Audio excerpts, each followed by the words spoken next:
Welcome to Fire Breathing Kittens, an actual play 5th edition Dungeons & Dragons podcast. Every episode has a self-contained plot, with a beginning and an end, so you can listen to these adventures in any order.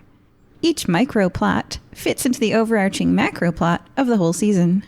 Today we are joined by Runi Evanera. Hi, my name is Runi. I'm a half-gnome, half-elf level 15 wizard.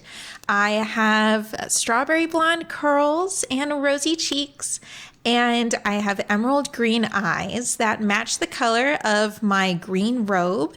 And my robe is just covered in embroidery and pockets, and I have my trusty spellbook with me. Stella Argentine. Another magic girl here.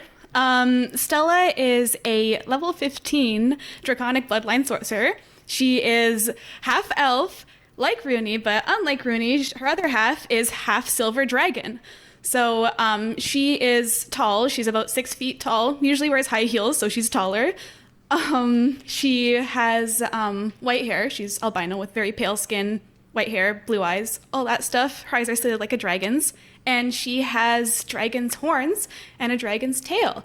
And she usually wears a cloak that covers her other draconic features, which sometimes are visible, sometimes are not. And she's wearing a shirt, or like a kind of a tunic that says, "Dead is punk." And you know him, you love him, Wavelian Willy von Erden. Hello everyone, it's everybody's favorite dead man. Now that he is a 6th level Conquest Paladin, 6th level Hexblade Warlock, and a tasteful 3 levels of Zealot Barbarian, Wilvelian has buffed his stats, and while still very thin, sinewy muscle lies beneath his black scale mail armor. Fashion adorns it as he wears a billowing cloak, glamour weave that gives off smoke, and of course, it's all cool. There's another... What's the other thing? I forgot. He's digging through his closet. I am undead. I'm really cool. I'm really tall. Where is it? Okay, I'm legit going on my character sheet because this is bugging the crud out of me. And not Dr. Crud. Smoldering armor. That was it. Smoldering armor, glamour weave, billowing cloak. For all the fashion goth D&D players out there, it costs you like 300 gold or like 370 gold total. And you can have Willy's fit. What is it? Like, cop this fit? Yeah. Anyway, that's his intro. That was a mess. You can cop Stella's fit for 450 gold pieces for her cloak of protection with extra bougie effects of billowing and many fashions. She can make it look like anything she wants. Now it's like just a regular plain black cloak. You know, I was debating going the many fashions route, but I was like, no, I'm just going to go classic billowing. Just do both. Just have them all, you know? It really works with my paladin aura. Surprisingly, there is a character here who matches someone's outfit, and it's Runi's. Anyway, no more spoilers. Today's adventure is a bit different than most. This is a companion episode, an experiment in storytelling. 2 groups will be presented with the same settings and non-player characters, but the outcome depends on how you interact with them. Players, the fate of the NPCs is in your hands. All right, we're going to start now. Unlike many of our stories that take place in the port city of Nicomoy on the coast, this adventure is set on the fringe of the tall forest in the west of Guaso. You are in the hybrid zone between a standard deciduous forest and the lush rainforest famous for its treetop city of Metafov. Zooming in on the planet from high in the sky, the first thing visible from this height is the tall forest's emergent layer. Flowering treetops peak above the canopy. Deeper in, branches and leaves make up the canopy layer. Beneath the cluttered, dense greenery of the canopy, sturdy, thick wood trunks of the shaded understory level hold up the weight of the branches above them. Lastly, hardly any light filters down to the forest floor. The zoom view ends at a brown leaf resting on a footstep, a hint of a creature that stalked here in the past. Would you all like to start your adventure in 1. The emergent layer, 2. The canopy layer, 3. The understory, or 4. The forest floor? You can visit these 4 destinations through the course of your adventure today at any time. I mean, we could start from the bottom and then go up, and then we could just be like, started from the bottom and now we're here. Yeah, I was going to say either way we should go top to bottom or bottom to top. That way we're not crossing back and forth. Oh, see, here I was going to be like, let's start in the canopy. Let's go from the we top. can flip a coin. Yeah, that's fair. Let's do it. Yeah. Alrighty. Evens are... Okay, we'll say evens. Start at the canopy. Odds, floor. DM, why don't you roll it since you're impartial? All right. I will roll a d20 here. My number was a 10. I don't remember what that means. Top. Canopy. Woo. Okay, I will read these layers to you. The toppest is the emergent layer. Oh. And then there's the canopy, which is like leaves. And then there's the understory, which is like trunks. And then there's like floor, which is like ground. Okay. I do not know trees that well. Well, let's just start in the canopy. We can check it out and then go up real quick. That's pretty close to the top. Okay, you're starting in the canopy, which is the second from the top. Got it. Yeah, emergent layer probably sucks. To the Okay. Canopy layer. This canopy layer is cluttered. Oh, forgot a thing. Why are each of you here? I don't know. I don't know either. I feel I probably would have been drinking some of my hoard and just I don't know. Is it like blue sky? We can make up a reason? Yeah, man. Whatever you want. Oh. I mean, like, Runi would probably have reason to be here. So, like, canonically, her dad is like a traveling merchant, and she gets letters from him sometimes. And so, if business has been a little slow in Nicomoy, it can be like, oh, she got a letter from her dad, and he was talking about this place. What's the name again, DM? You're in the fringe of the forest. So on the east coast is that port city of Nicomoy. In the west, there's a really tall forest that has like entire cities in the trees. And that's called Metafov. You're not quite there, but you're in very tall trees, like sequoia tall trees. Nice. So he probably, if he's been, being a merchant in Metafov and traveling there and then sent her a letter, she definitely would have been like, wow, tall trees, or you can just live above the ground. Let's go. And Stella would have been looking for something to do. Willy is actually courting a young lady. So he's looking for exotic flowers.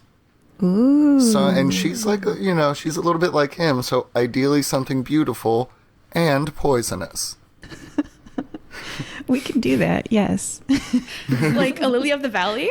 Perhaps. I wonder why that's in my head. So yeah, maybe Stella would have gone looking for a lily of the valley with Willy. Yeah, seeing as, big reveal, Stella and Willy are now roommates. Yeah, she lives in the Goodfellow Manor now. Very cool. Yeah, we will add poisonous flower to adventure. And then Runi at the end will go to Metafov. All right, cool. Perfect. This canopy layer is cluttered with leaves and branches blocking the view. So picture like green right in front of your face. How are you all positioned in this canopy layer of the tall forest, which is very high above the ground, leaves everywhere? How are you floating, flying, clinging? Ooh, I don't think Willy has utility like that. Stella does. She can summon a dragon, and people can ride that dragon. Oh, wait, he has Margaret now. gosh. And Margaret has a climb speed, because she's a stoat. Margaret.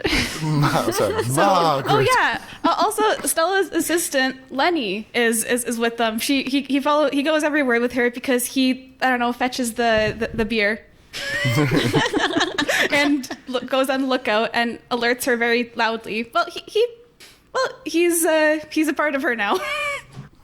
He's essentially a familiar. You do own the soul. Yeah. I own a dealer's soul as well. Runi, would you like to ride Margaret with me?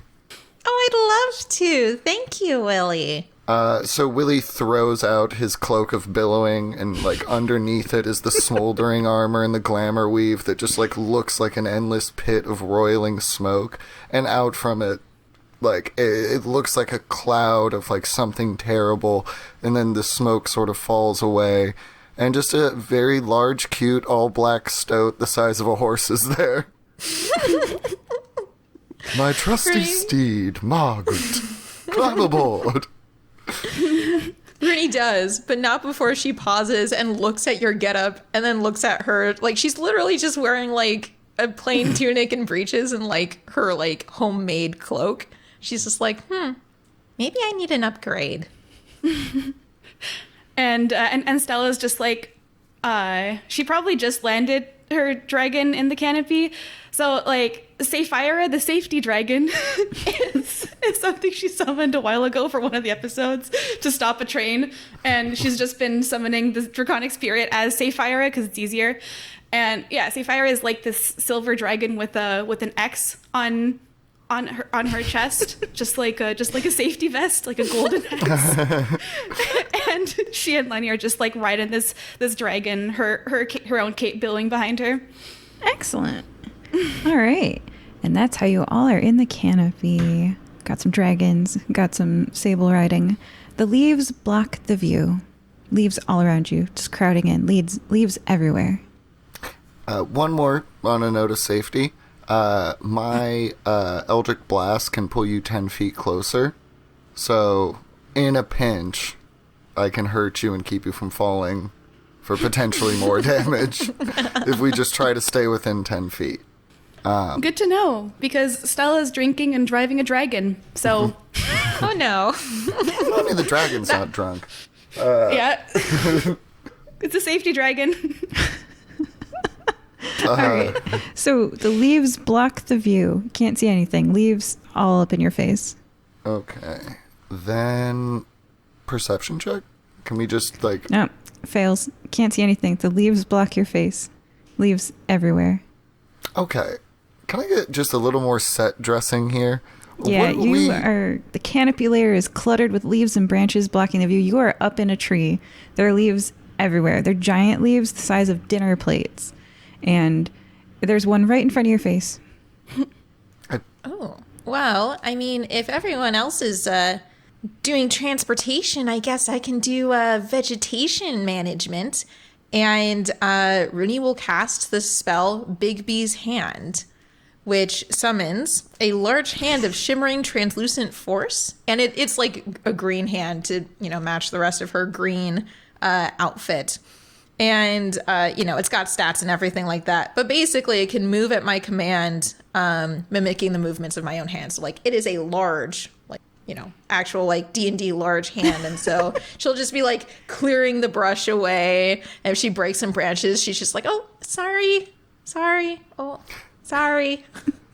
Yeah, that's dope. Just, push it down in front, and then we can just, walk over it. Yep. Also, I will pull out... I've put a couple different names for this skull, but I think this is the one I'm going to land on. Are. Which is basically just a drift globe with, a living skeleton head around it, with, a little crown. Just so we have extra light. Yeah. Which is useful later on in the deeper layers. Yeah, and it stays within 10 feet. Even if I move away, it'll, float after me. Okay, so with the branches pushed aside, you look into the middle of a tree. So you're, looking at the trunk. And there's space between you and the trunk, and you're looking into that space. The interior near the trunk lacks leaves, so you can see as a red squirrel startles at your approach that didn't expect the large hand today. And dashes inside a nest of brown leaves. There are 6 of these clusters. So picture a tree, and then down left, down right, up left, up right, and way up left and way up right, you see clusters. The other clusters of leaves are colorful. Sheets of blue in one, flaps of purple in another. The red squirrel that ran away pokes its head out of the brown leaf nest and looks at you. I imagine that I'd actually be flying on top of them. I'd see where the hand is, there, so Like, if I see them stop, I'll just land nearby There is no land. There are only branches. on a branch. Okay. Oh, like, this large dragon's is gonna land on a branch. Yeah, how does that go? Are there any branches that can take a dragon landing on them? I mean, if not, it can hover, so it's fine. Yeah. Mm-hmm. All right. So yeah, the red squirrel that ran away pokes its head out of the brown leaf nest and looks at you. So, this is whack-a-mole. This is going to be whack-a-mole, I assume? Catch a squirrel, as it were? Well, I mean, what if this is its home, though? We don't really want to disturb it, I guess. I don't know. Can anyone speak with animals? Hey, squirrel, what's up? The squirrel opens its mouth and speaks back. Travelers, do you like nuts? I look with wide smoking pits at Runi. I can't speak with animals. I must be able to, too. I can understand it. What is this newfound power? I look at my hands and go, my strength is endless. And like I just like crane my neck and look down as well, and so does the dragon, and says, yeah, okay, talking squirrel, cool. Hi, talking squirrel. What's your name? Hi. What's yours? Stella. Hi, Stella. Do you like nuts? Sure, yeah. I prefer sushi, but I like nuts too. Oh, Stella, I got something for you. Yeah? Give me your nuts. I'll invest them with Chet. I don't have any on me right now. Maybe ask one of my companions. Well, she looks back at Lenny. Lenny, do you have any nuts? I'm going to do a quick roll to see if Lenny's definitely carrying all your rations. Yeah. Lenny has Brazil nuts. Luxury rations for his mistress. That's a high quality nut.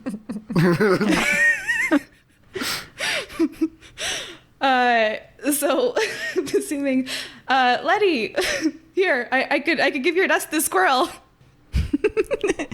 Lenny crawls along the branch, Sapphira looking with the raised eyebrow to see if she has to catch a Lenny today, and hands a Brazil nut to the squirrel, who, runs out along the branch to accept it.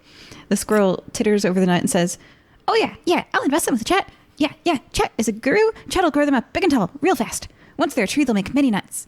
Chet will bring you back your nuts, plus more nuts. Lots more nuts. Nuts." Oh, it's a squirrel who knows economics. It's a business squirrel.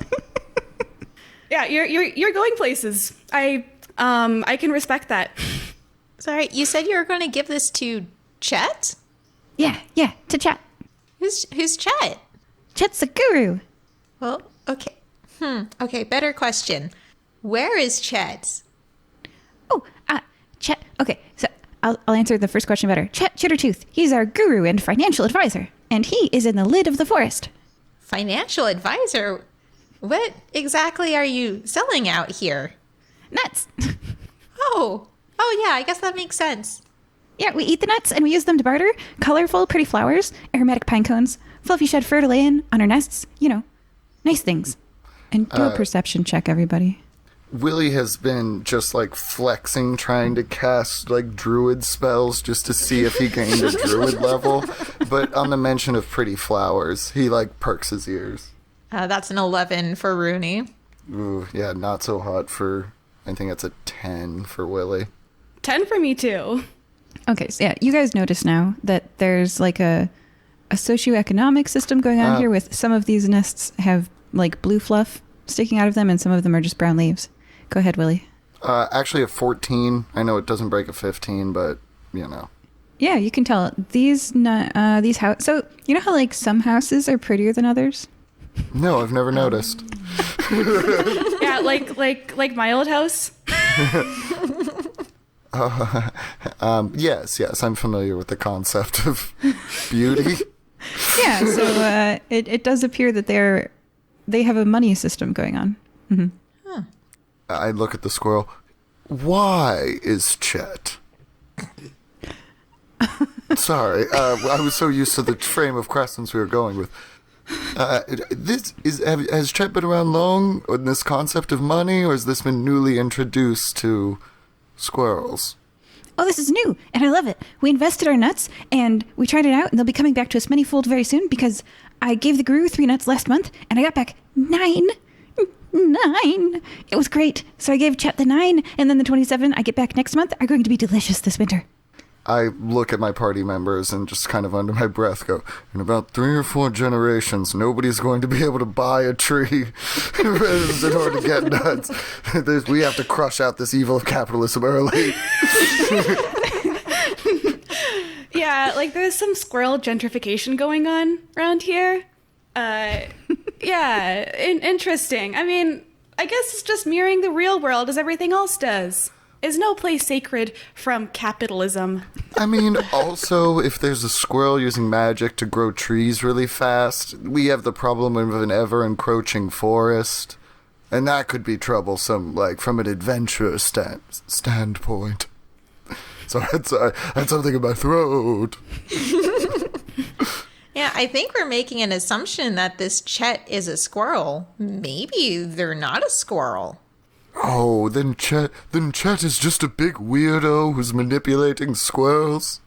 Yeah, I mean, like, there are weirdos in Nicomoy who feed bird seed to birds all the time. Like, what if this Chet's just a weirdo giving all these nuts to the squirrel? I mean, I don't know why they would do that. The weirdos in Nicomoy in the park feeding birds aren't trying to, like, socioeconomically benefit from the birds. They just are very lonely. Yeah, you know, like, Nicomoy, like, used to be able to feed whales and dolphins in Nicomoy, too, but, like, that scene has kind of gone rancid. How do you feed a whale? They tried to eat a lot of things. They tried to eat me, too, but they were also undead, so I don't know. Undead whales. I've never been whale watching, and I'm never going to go again. To my understanding, whales mostly eat krill, puppet makers, wooden boys, and religious figures. Oh, apparently, like, they like eating people, too. Wow. You know, are you guys native to Nicomoy? Because I've never heard of whales eating anything but krill. The fundamentals of my backstory have been firmly rocked recently. I don't know where I'm from. I was born near Nicomoy in the Argentina state, but I don't live there anymore. I live with Willy. Yeah, and Stella lives with... and I live with Taninger. So I don't know. I'm Nicomoy, born and raised. I've been to all the clubs in the past like couple months. Yeah, I know the scene. Wow, I guess it's just really different from back home. Where are you from, Runi? Also, where are you from? Are you local to this tree?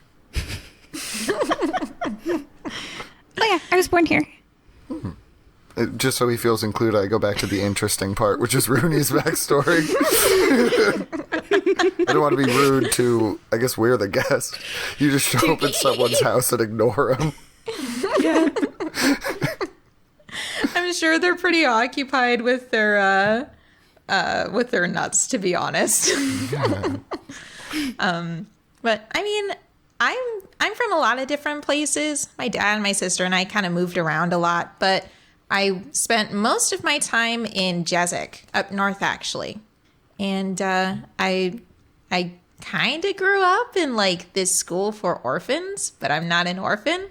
But I don't know. It was pretty normal compared to what I've seen of Nicomoy so far. It's, people going around and just fishing and then trading and selling stuff. And then they repeat it every day and repeat it every day and repeat it every day. I left.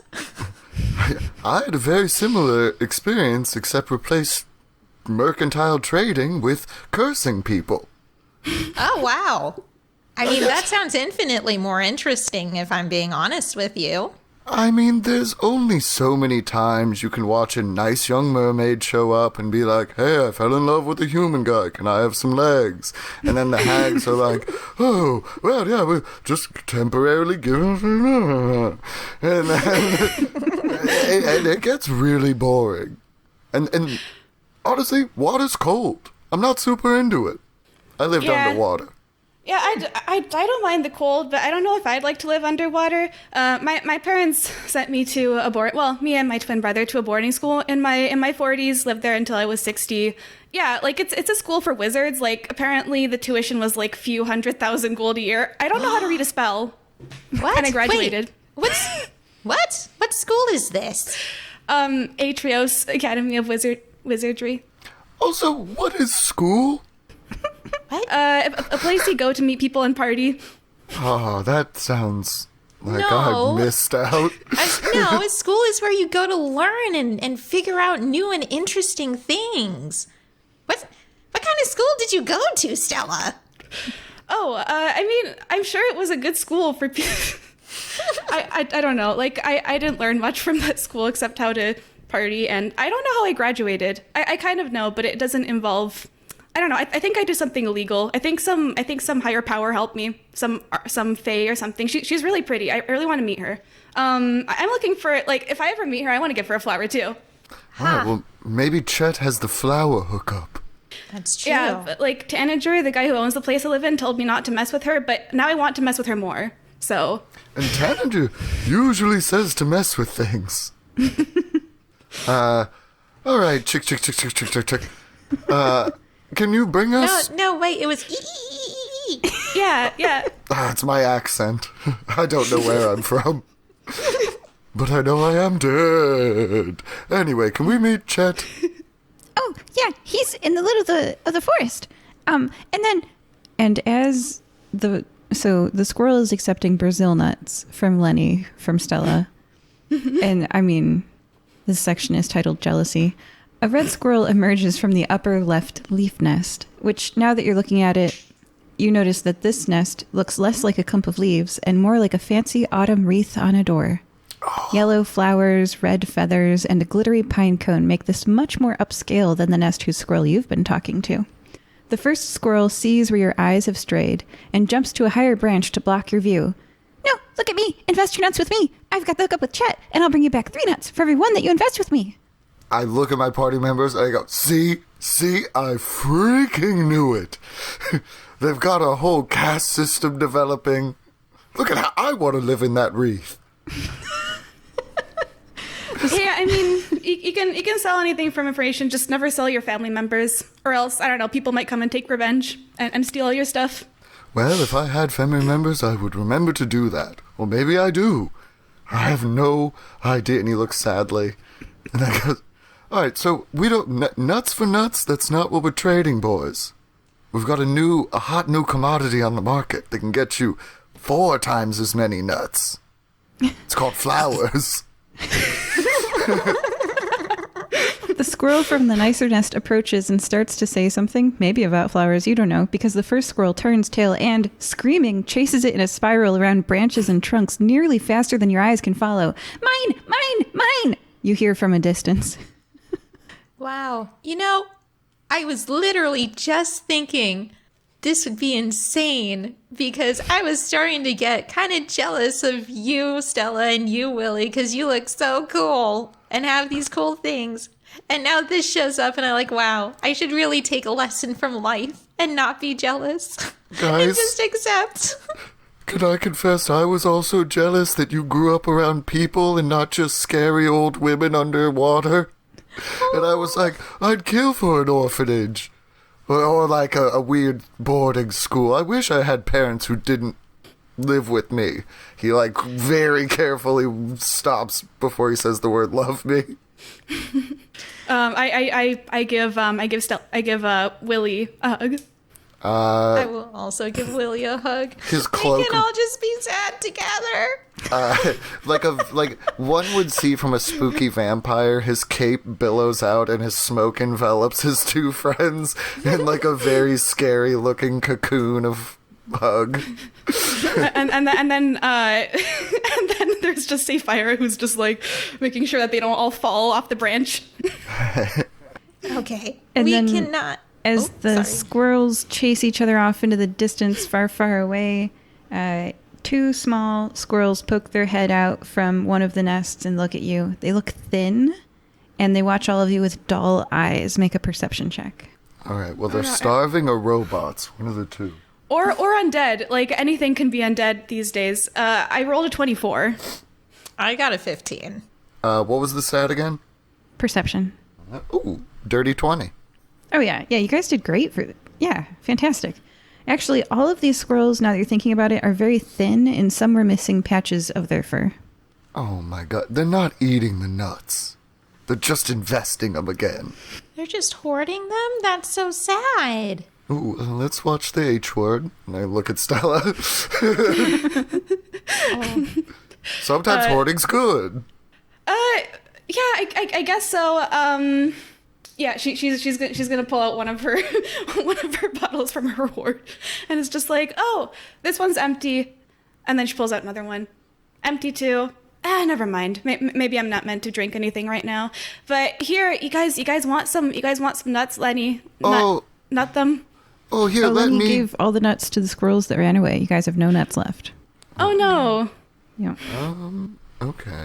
I'm gonna rummage through my I'm gonna open my portable hole. I'm just gonna like take my handkerchief out and put it on the tree trunk and just reach in, and I'm gonna try to see if I stole any from my father from his warehouse.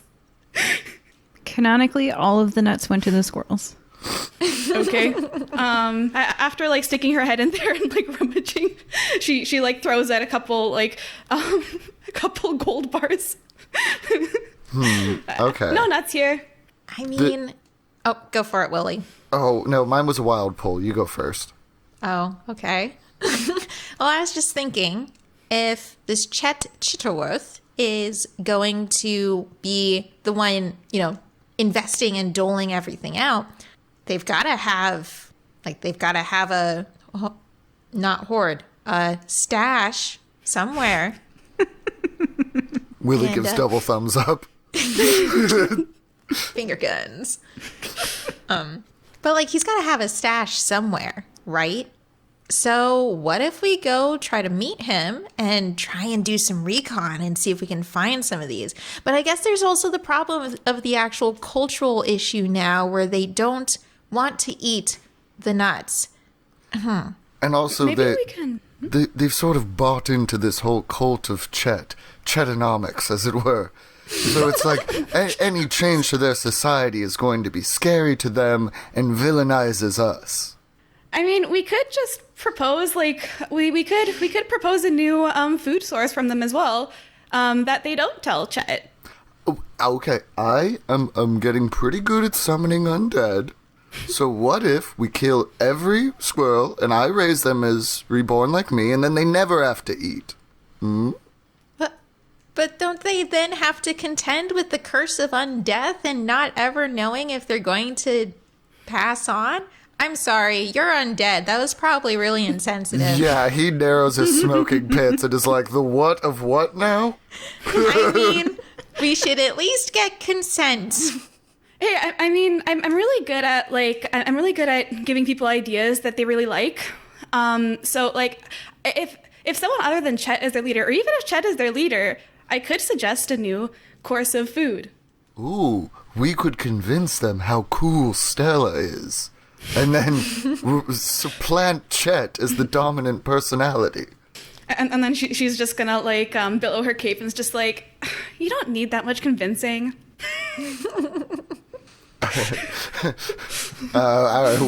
Willy uses thaumaturgy to like make leaves swirl around her real cool. Okay, either way, we got to go up to the cap. I assume the cap means the emergent layer, or I don't know the colloquial terms of squirrels. Why don't we ask them to lead us? Because I don't know what that means either.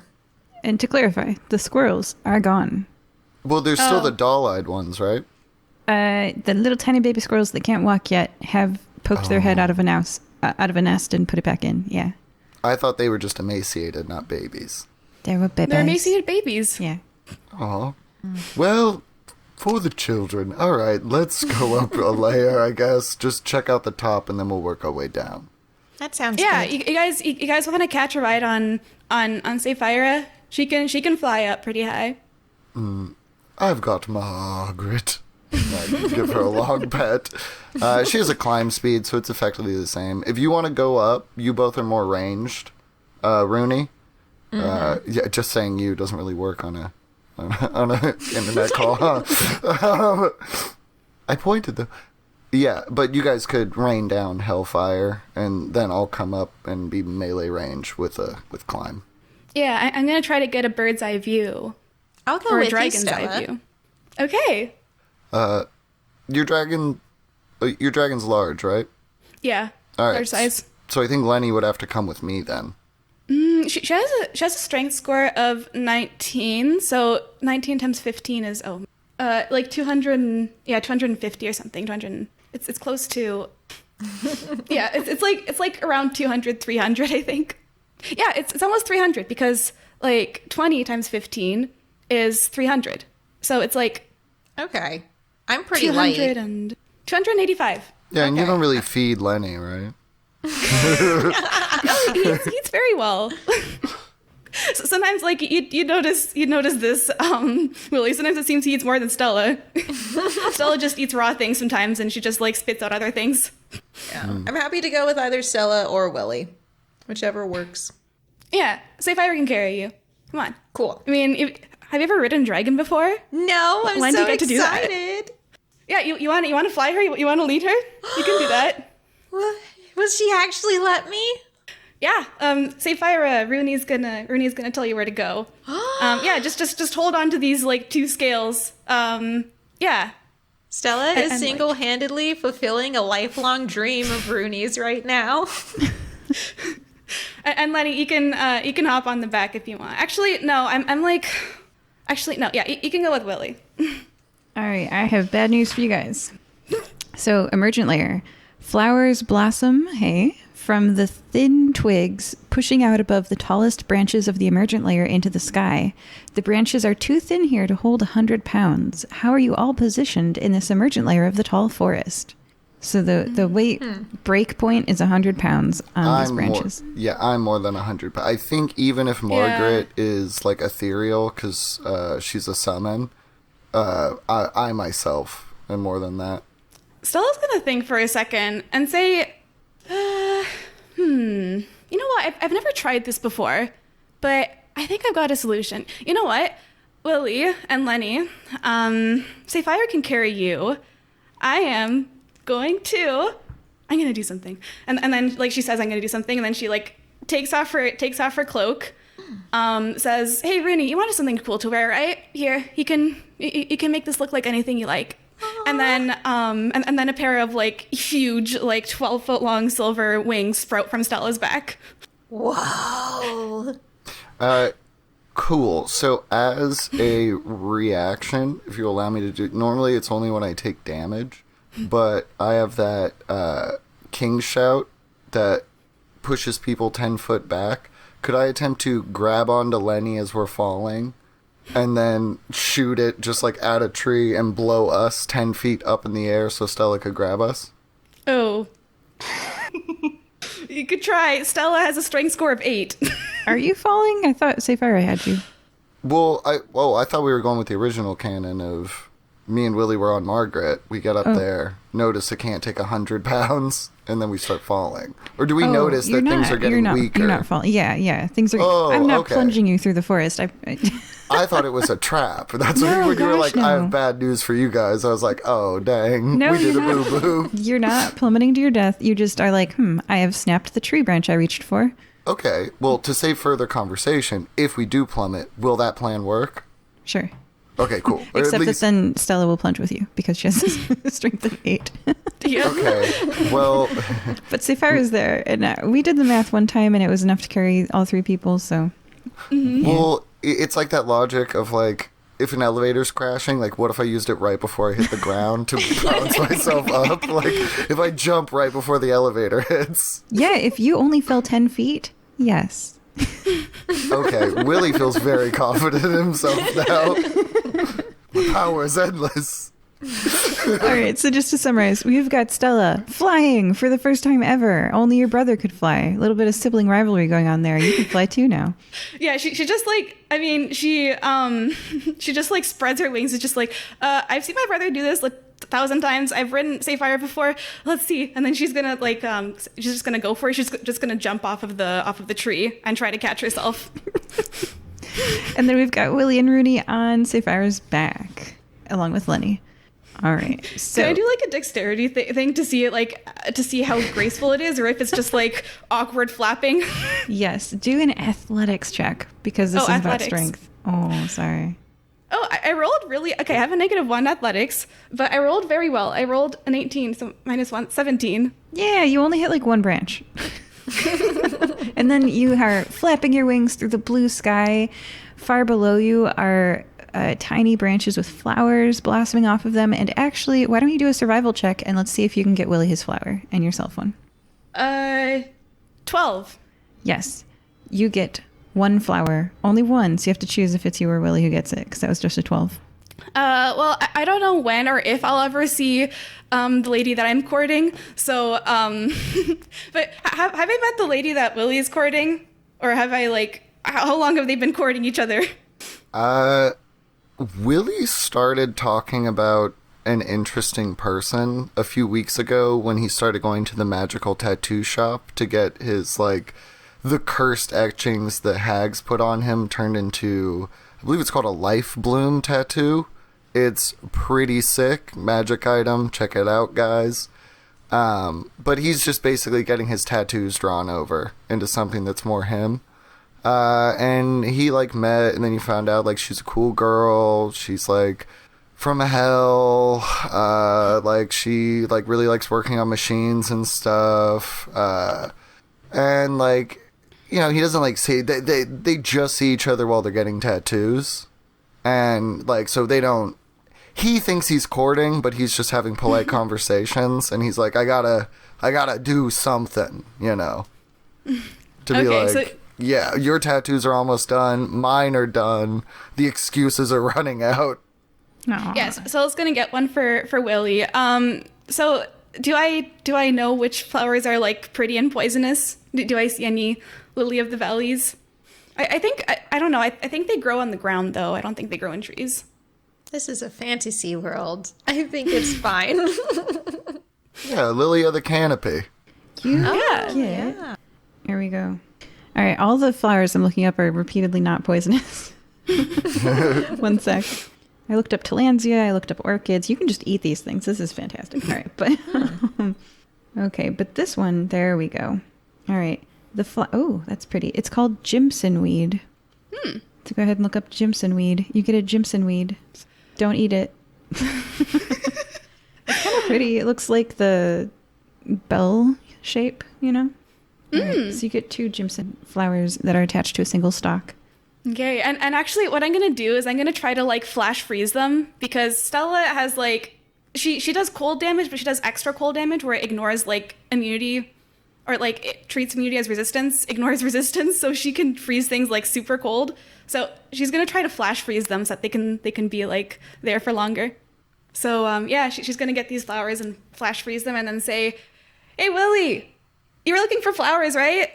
Oh, yes. Thank you. There you go. And these should last a while. Like, they probably will never die. I mean, they're probably dead because I froze them, but like, they have their colors and everything. Oh, you even made them dead for me. Yeah. I mean, I know that's your aesthetic. So, yeah, like whenever she sees these dead frozen flowers, hopefully she's gonna think of you. Yes, and when she uses them to murder her enemies, she'll also think of me. All right. Yeah. So you're flying. The wind rustles your hair, and you look out upon the tippity tops of trees. Perception check. Well, she's going like, woohoo, I'm flying. I rolled 5 + 6, 11. So she's more focused on flying, it looks like. Ooh, baby, spicy little 23. Willy was super bad at perception, so took a proficiency to like even it out, and with a little bit of stat play, he has improved. He gets his hair out of his eyes, or smoking pits.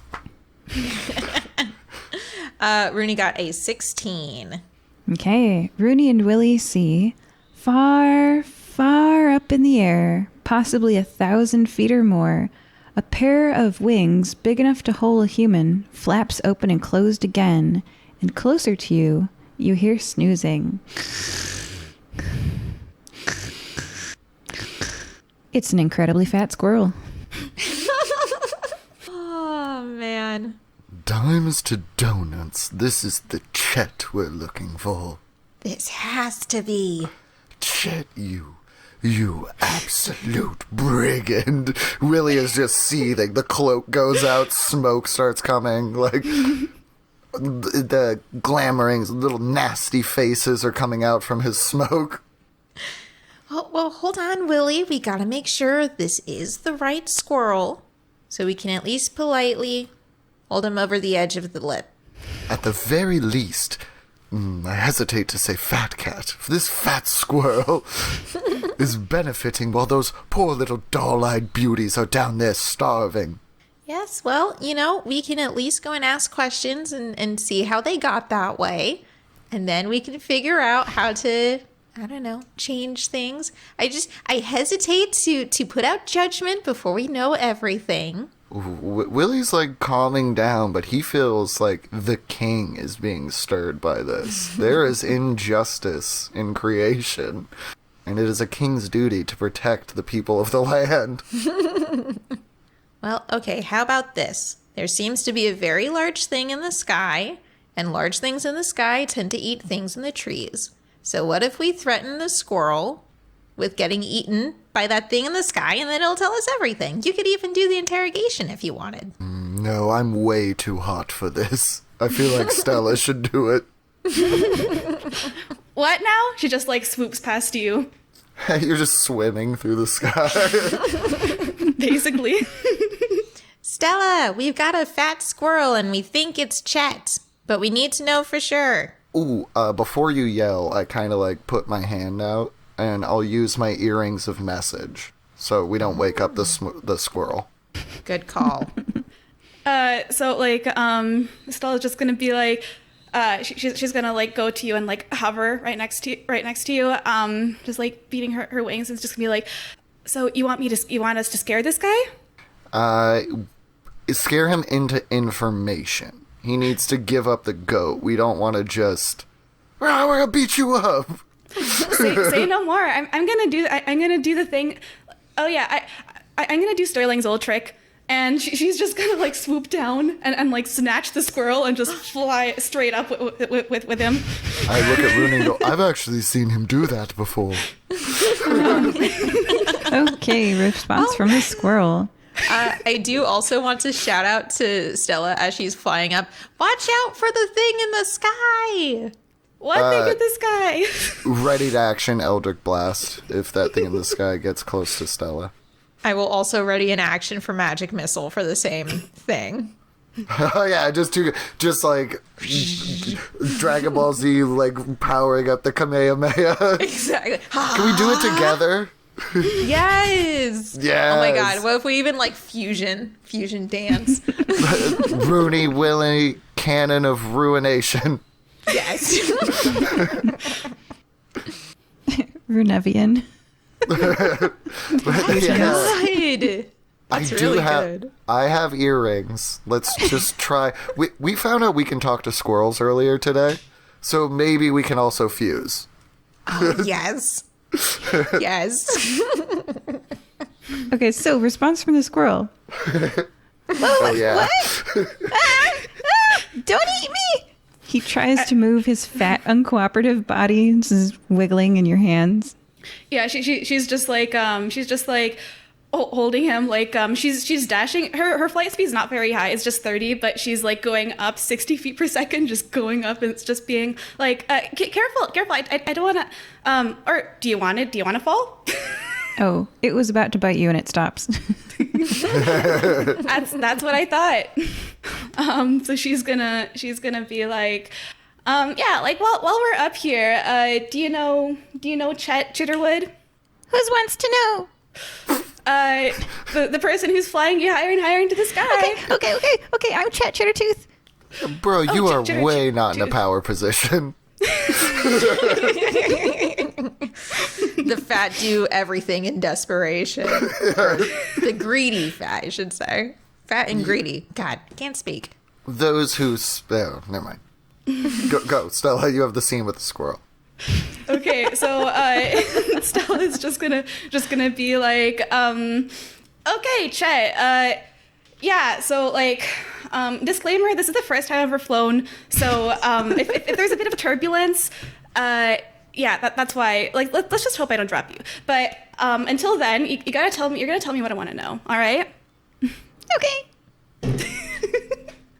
I don't even need an intimidation check or No. So she's gonna be like, so, why are there starving squirrels in these trees? Like, why do you have all the nuts and not give the squirrels them? Like, what's going on here? Like, tell me. They're not starving. Their nuts are infested.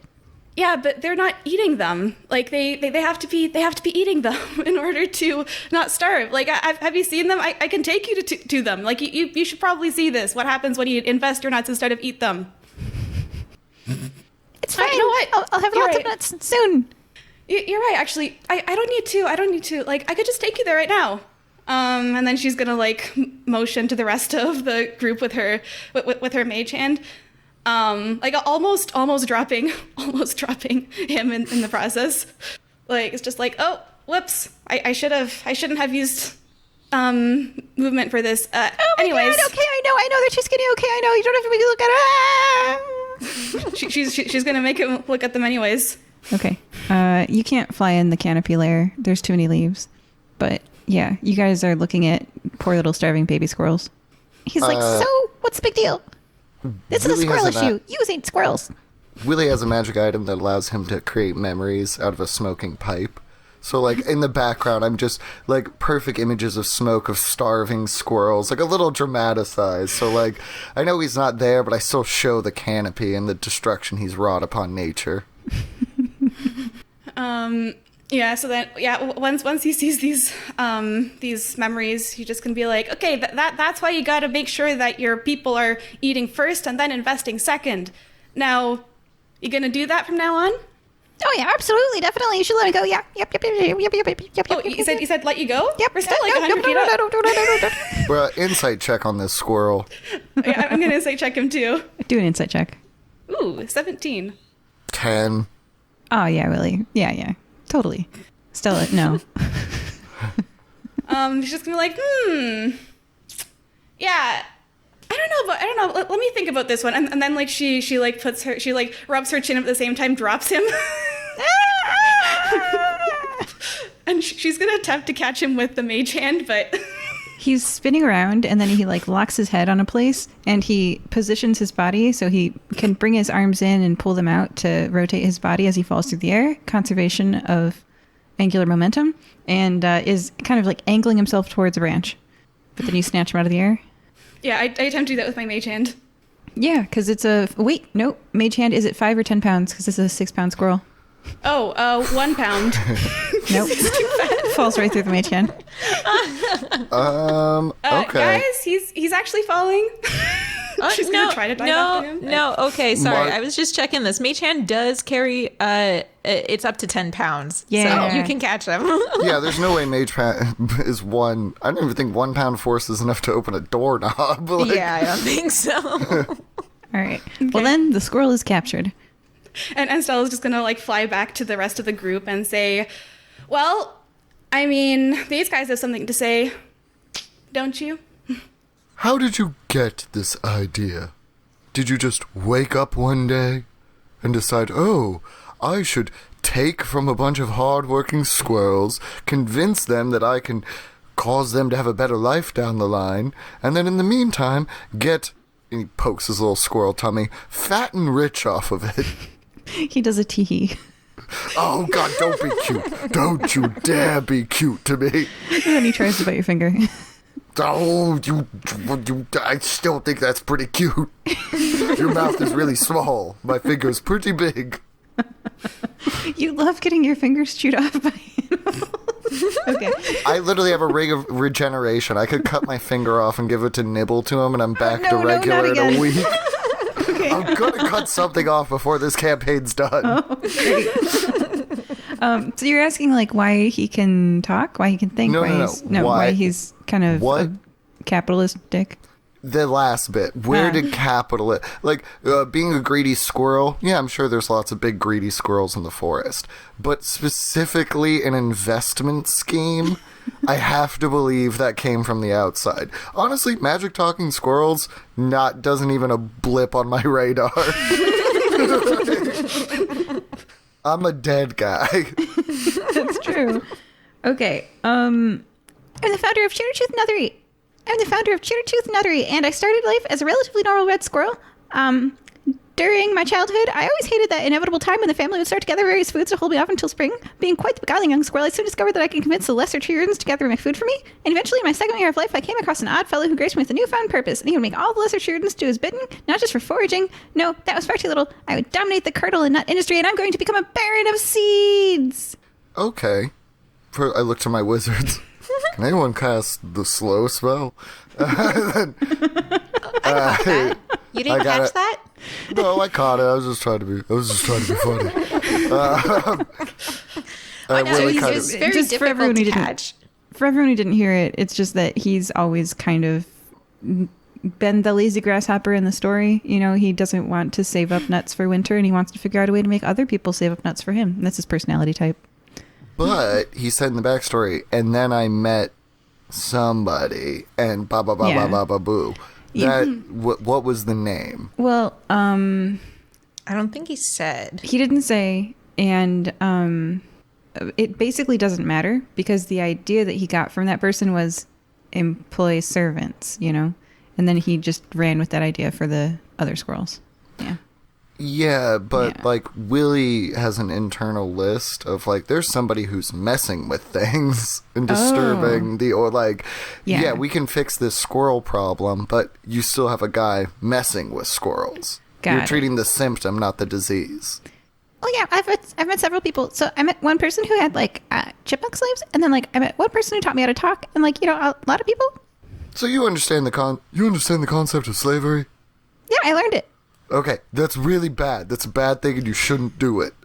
And if you don't fully agree with me right now, we're going to solve this problem a very different way. Okay. Yeah, okay. Like you wouldn't... There's a thing called... Let me introduce you to a concept. It's called necromancers. And then you have nice people just living in their afterlives, and then necromancers pull them out from the grave and then turn you into a little puppet thing. And that's basically another form of slavery that I personally am very opposed to. Am I speaking fast enough for you, little squirrel? So right now, you can knock your nuts in order, little guy. Oh yeah, and another thing is like even if not before necromancy or if not necromancy, then there is this thing called revolution where someone plants an idea in a bunch of people's minds that like what they're doing is not good and they could have it better, and then they will all go against you and it'll be you, one person, versus everyone else, and usually it doesn't end well when that happens. So like I mean. Revolutions, they can start really easily. Very easily. Willy uses his glamour weave to change into a very similar t-shirt to Stella's that says, eat the rich, but the rich is crossed out and it says nuts. And he kind of points at the shirt. Do I see any squirrels around here? No, you don't. No, you of see course not. Perception check.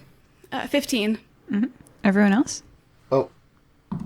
Ooh, a 22. 15 also. Okay. All right. Willy sees if you were standing on the top branch, right? Then right above your head at that height. So I'm not talking like way up in the sky. I'm talking in the sky, but like pretty close to that top branch. And so you are looking right there, right in the air. Squinting, now that you're paying attention and looking around. From this angle, that tree branch is repeated. It's twice the same tree branch. Like, it's weird, it's the same exact leaves. And as you're moving, because you're flying around on Sapphire, moving back and forth, that tree branch merges and becomes one. From the first position, it's two. It's like looking through or around a lens. There's a rend in the sky. I just look directly at it and go, I see you. It does not reply. Okay.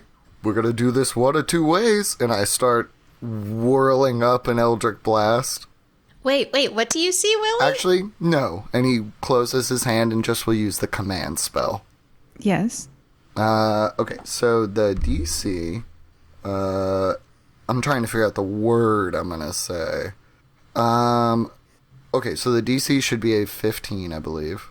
Okay. And the word is come. Okay. You cast your spell, and that shimmering, you're rotating around it, is unchanged. Alright, well then I motion to RA. I go check that out. Because it is technically a skeleton stats. So it can, like, move and do things. The Drift Orb is just sort of, like, in-game reasoning is why it can move around as a head. Ah, okay. It moves up to the shimmer, the part that it looks like there's 2 tree branches from some angles, and then 1 tree branch from another angle. And do you want it to go like in it, or? Yeah, because I don't think Willy is pretty worked up, so is like confident enough in his power that he doesn't think his spell failed because someone's strong. He thinks that there was just nothing to target. So he's thinking maybe this is the secret stash of nuts, so just go in their head. Like, go through the wall, the fake wall, and then, like, come out and be like, hey, boss, there's a freaking nut in there. Speaking of thinking it's the stash of nuts, look at Chet and do an insight check as your skull disappears into the place where there were 2 tree branches and then 1. I don't think my insight is super great. That's only a 12. That's okay, that passes. Hey, get away from there, That's not yours, those are my nuts. I look at my party members before I full out. You know Willy is hot at this squirrel. Now let's just take a step back. Let's all calm down. We'll go and grab the nuts. We'll reapportion them, maybe. Mm-hmm. Or, people can buy them. I don't know what we want to do. But we'll separate the need of having to do something with these nuts and feed these squirrels and the justice of Chet's chitter tooth. Honestly, I don't think we should do anything too brash because, he's still a living thing. But I understand tension is high. So I just, I think we should establish a new system of government here. Willy's like, I truly hope that the capitalist elite are not also the government of this forest. I just mean to say, Chet Chittertooth, that your life is ours. And therefore, your nuts are ours. And if you wish to escape with one, you will not leave with the other. He's having a little squirrel panic attack. And do you have any way of knowing if your skull takes damage? Yeah. I would feel it end. Like the thing end. You feel it end. Oh, I like that skull. Okay, well, my Nightcaller, and he, grins his shark teeth, and you see that one of them has been removed and replaced with a magical artifact in the shape of a tooth, but functions as a whistle. I've got an open slot now for an undead minion. What's in the branches, Chet Chittertooth? I'm so glad we're fighting a squirrel. The biggest villain for Willy in FBK this season has been Chet Chittertooth. It's the lid of the world. It's the lid of the world. I don't know. I just put my nuts in there.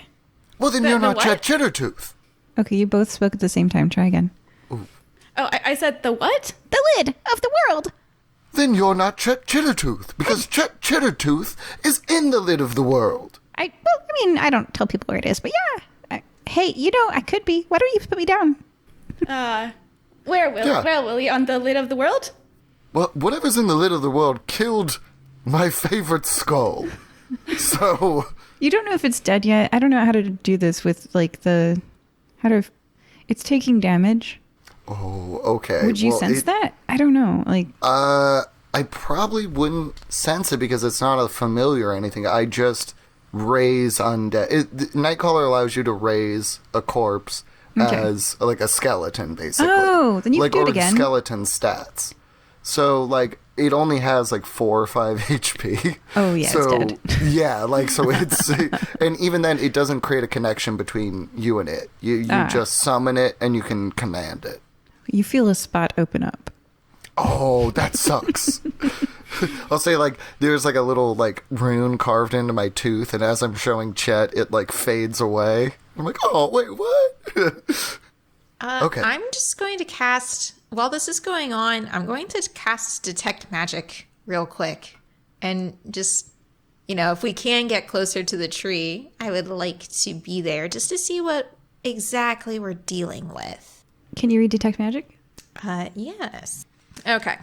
So Detect Magic, you sense the presence of magic within 30 feet of you. If you sense it in this way, you can use your action to see a faint aura around any visible creature or object in the area that bears magic, and you learn its school of magic, if any. It can penetrate most barriers but is blocked by 1 foot of stone, 1 inch of common metal, a thin sheet of lead, or 3 feet of wood or dirt. Okay. When you're within 30 feet of the double branch space in the sky that when you rotate around, like, kind of shimmers off of, yeah? Yes. You sense conjuration magic. That's odd. Yeah, conjuration is not something you typically see on trees. Well, wait, is teleportation conjuration? Yes, it is. Okay, well then that makes sense. It's not odd. Well, This I mean, makes like it is perfect. for... Yeah, in this situation, yes. It's very odd for a tree in general, though. It's not a tree. Oh. It's the space above the tree. I have an idea. I have an idea, and I'm gonna pitch this to the party members first. I'm gonna use my message spell. I'm gonna use my message spell to, I guess, like... No, I'm not gonna use my message spell. I'm just gonna be like, I'm gonna like take the squirrel away out of hearing range, and I'm gonna whisper to my friends. So I might have a way to get him to tell us how he gets his nuts out of the light of the world. You want me to do that? To try it? Is it worth it? I could just poke my head in. No, you don't really know what... Conjuration and teleportation's kind of scary. I think we should get more information first. All right. Okay. You can literally be ripped to shreds. Yes, but what you understand is I can literally be ripped to shreds. I will always come back. I am eternal. I am Wilvelian von Erden.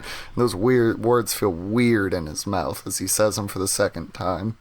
Yeah, but like that's very cool. So I mean, you can go explore it and stuff, but like we can't go back if we're ripped to shreds. As soon as Stella says that, I run up and I stick my arm in the portal. All right. How alien, how searingly white on a background of blue this rend in the sky is. So different from how green and brown the foliage and bark of this adventure have been. You stick your arm through this alien lens, this observation window into our world created somewhere else. Your arm is not ripped to shreds. Oh, good. I wave and I put out a hand to shake. You feel nothing. I kind of do it again a little more like with force. It's as if you're just waving your arm in the air. All right, well, I stick my head in.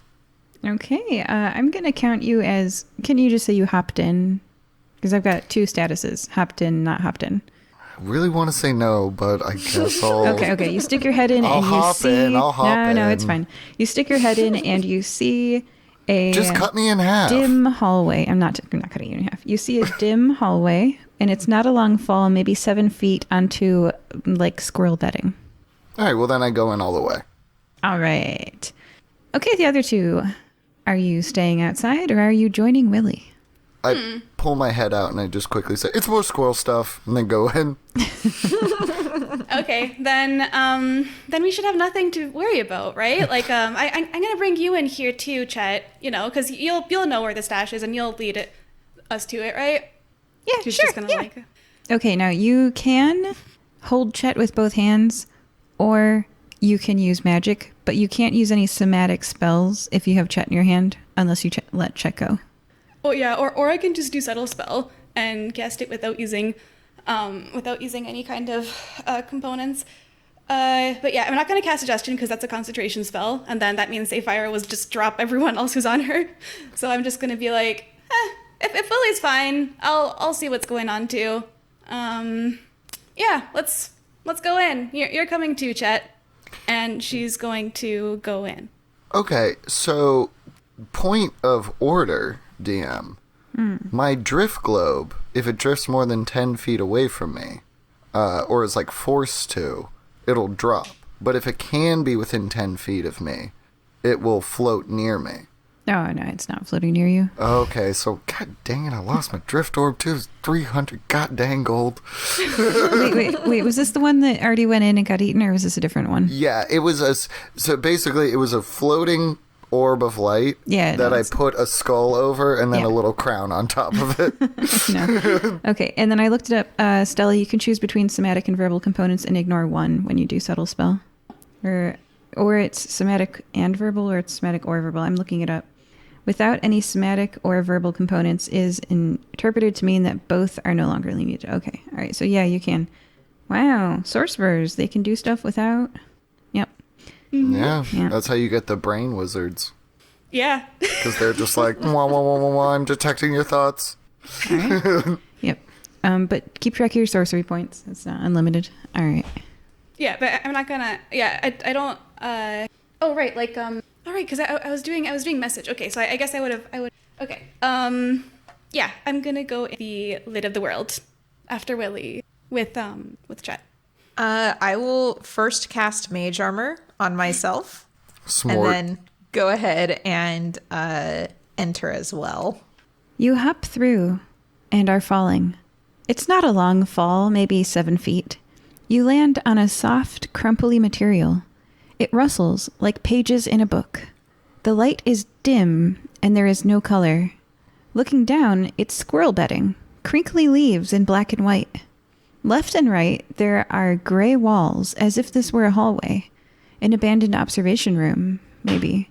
It's misty and hard to tell. Does the space extend further? Like a bank vault? Above you, confusingly perspectived, you're looking down upon that well, no, you're not. Fat squirrel from earlier. You're looking down upon the tree.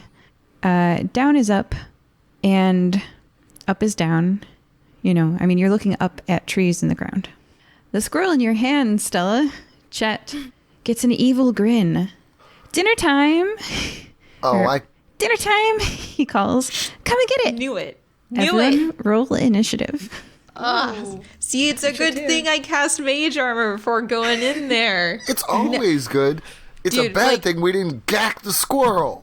Dude, no, dealing with interdimensional spaces or multidimensional spaces, you always gotta, you gotta think you're gonna get ripped to shreds. Willy, full on, just because something is alive doesn't mean it deserves to be alive. You can be redeemed in death.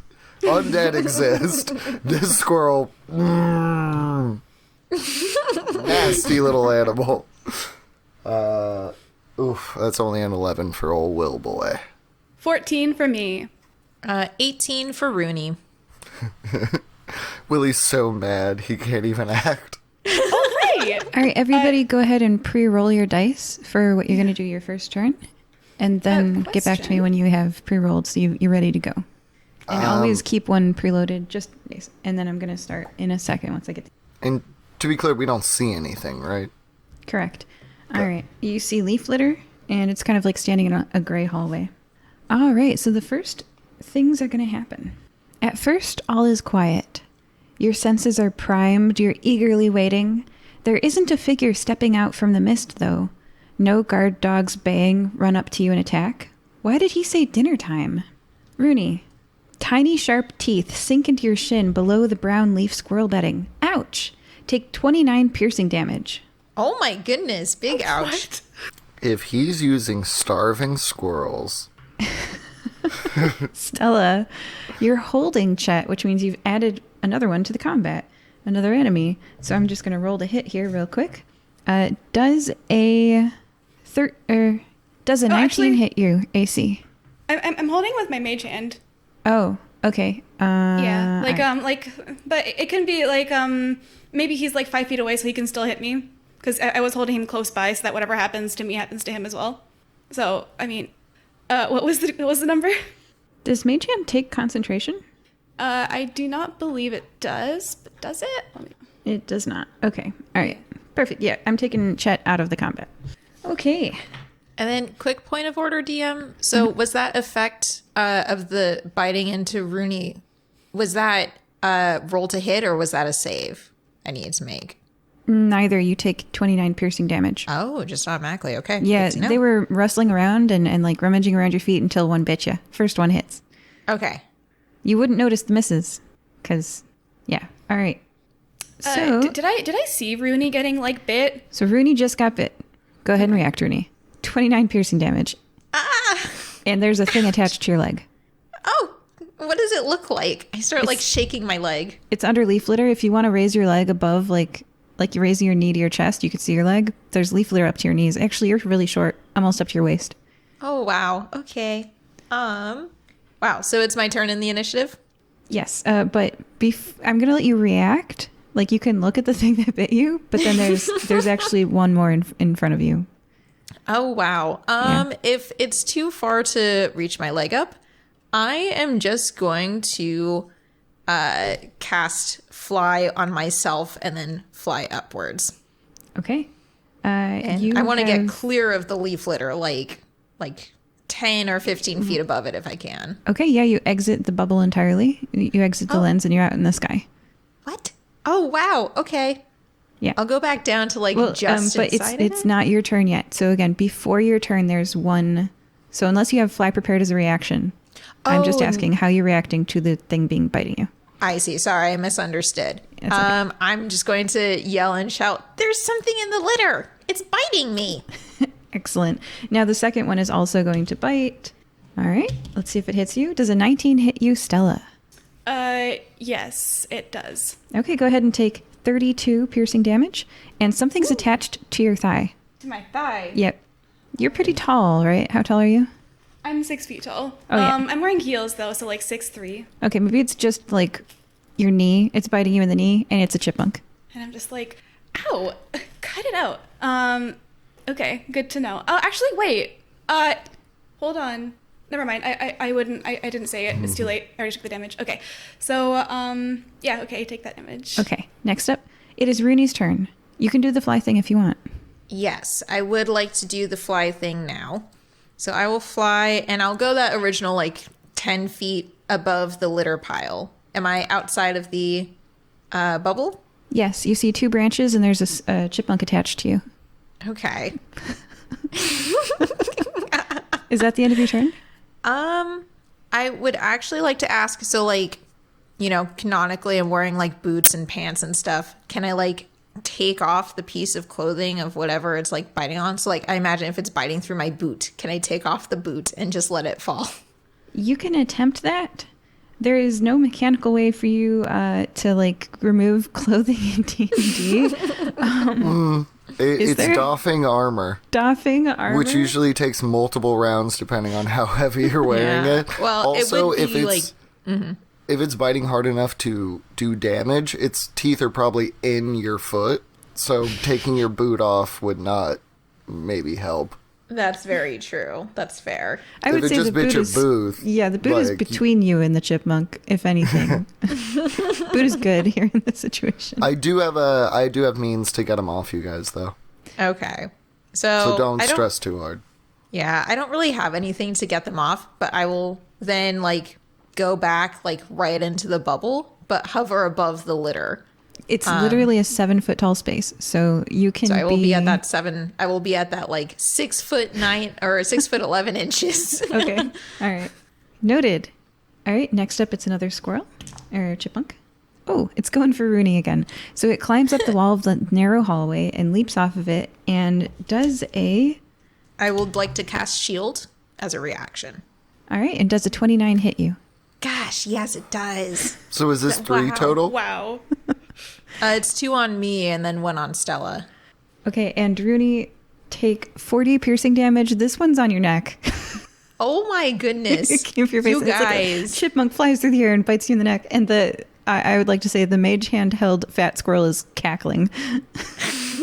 Okay, you guys You'll never just... Oh my god. Okay, I am so glad that R.A. died. I have my new pet dead thing. Okay, I just want to let you guys know, Rooney's like losing blood at a very rapid pace. Like, it looks like she's about to faint. Just letting you know. Willy says with ultimate confidence, I decide who lives and who dies. Have no fear, Rooney. And you feel my paladin aura. It doesn't help you in this, but like everybody gets bonuses to saves with their 10 feet. So it's just the pure confidence of being in the presence of capable royalty. Whoa. I appreciate it, Willy, but just catch me if I fall. I also have like a pretty good lay on hands pool, so I'll just bump you back from unconscious to conscious until combat's over. Solid. Speaking of combat, Willy, does a 12 hit you? No. Okay, a squirrel scurries past your foot. The leaf litter rustles. Or a chipmunk, sorry. Chipmunk. Okay. A ground squirrel. And Stella, it's your turn. Okay, so obviously I'm going to start flying because I don't want any more of these squirrels to jump on me. Like, I'm going to try to get away from that thing. And It's okay, like a so 10-foot wide hallway, just to clarify. Oh, 10 feet. And And how, 7 how feet tall is it? Yeah, and if you either bump your head on the ceiling or you'll be out of it if you go near the entrance. Yeah, and like if it's 7 feet tall, I'm not very far. Like standing up, I'm almost at the top of it. Oh, that's tough. And it's 10 feet wide, you said. So say fire, it can't fit through there. Good to know. Oh boy, this is tough. Oh, you know what? I know. So does Runi have 2 scrolls on her? Runi has 2 scrolls on her, right? Yep. This only works for one of them. I'm going to drop concentration on Sapphira, and I am going to cast Polymorph on one of the squirrels that's on her, the one that just bit her neck. Yeah, I'm going to cast Polymorph, and I believe it's a Wisdom or I'm going to turn it into something less harmful. I'm going to turn it into a something that doesn't have teeth. Turtle. Into a turtle. Oh, turtles can still have teeth. Snapping turtles exist. I'm trying to think of something that would not be. I'm gonna turn it into an earthworm. Yeah, I'm gonna turn it into an earthworm. It has an 8 on its wisdom saving throw. Oh, that definitely fails. Okay, and then the one biting Rooney's neck is now an earthworm. And I'm going to use Quicken Spell, and I'm going to cast Ray of Frost on the other one that's on her. And to hit, that is a, what's my miss? And 29 to hit. That hits. All right, and Ray of Frost, that is 3d8 damage. That's going to be 13 damage on that squirrel, and its speed is reduced by 10, as it just takes like this, like basically dagger of ice. That's heading straight forward. The dagger of ice hits the tiny chipmunk. It doesn't look all that damaged. Oh boy. What? Oh no. So how long is this hallway? Is there like an endpoint to it? It's misty and you can't see the end. Okay, I'm gonna go backward to where I can still see my allies, but I'm gonna try to see what's on the other side of it. As soon as you step 15 feet away from them, you can't see them. It's misty. Okay, I'm gonna stay within 50. Got it. All right. All right, is that the end of your turn? That's the end of my turn. Great. Please pre-roll your dice for your next turn. And then a squirrel is going to try to bite you. Does a 14 hit you? No. Okay. Willy, a squirrel is going to try to bite you. Does a 23 hit you? Yes. Please take 34 piercing damage. You have a squirrel attached to your foot. Cool. All right, and then it's your turn. It's a chipmunk, not a squirrel. Sorry. As this chipmunk bites into me, Willy calms himself, flexes, and for all the One Piece fans out there, exudes his conqueror's hockey, casting his conquering presence. So each target within 30 feet has to beat a wisdom save 18 or be feared for 1 minute, which means they run away from me. And in this hallway, which we are in the back of, means they would have to run down the hallway, giving my frickin' magic homies a chance. So just to clarify the ruling on fear, a creature can't willingly move closer to the source of its fear. Oh, well, then I'll take my move action to go down afterwards. I'm just And saying, move- like, if its teeth are sunk into you, it's not going to dislodge and run away because it's afraid of you. It can't move closer. Does that make sense? Dang. Yeah. Maybe I'm thinking of a 3.5 fear. Yep. It was better in my day. It was. Well, It had to, like, literally run away from you. well, no, I guess I'm not going to do that because that sucks, and that even makes my 7th level thing even worse. Because it's like their movement becomes 0, so it's like cool. Now they get to It's so stand scared there. and it can't move closer. It literally does nothing. It's the conquering presence with fear means you're allowed to run away. It can't pursue you. Okay, well, actually, no. Then I'll flip it and reverse it. I'll have the one stuck to me. I'll still do the conquering presence, and then I'll take the attacks of opportunity and run the 15 to the Misty Edge. So hopefully the wizards with AoE can just blow the crap out of the nest that they're all coming from. Okay, so what does that do? Again, wisdom save 18 for everything in the room. Mm-hmm. And then I'm going to be the one to move farther away. So anything that can give me an attack of opportunity can. But then I basically am pinning them in place because they're at the back end of the hallway. I'm at the other.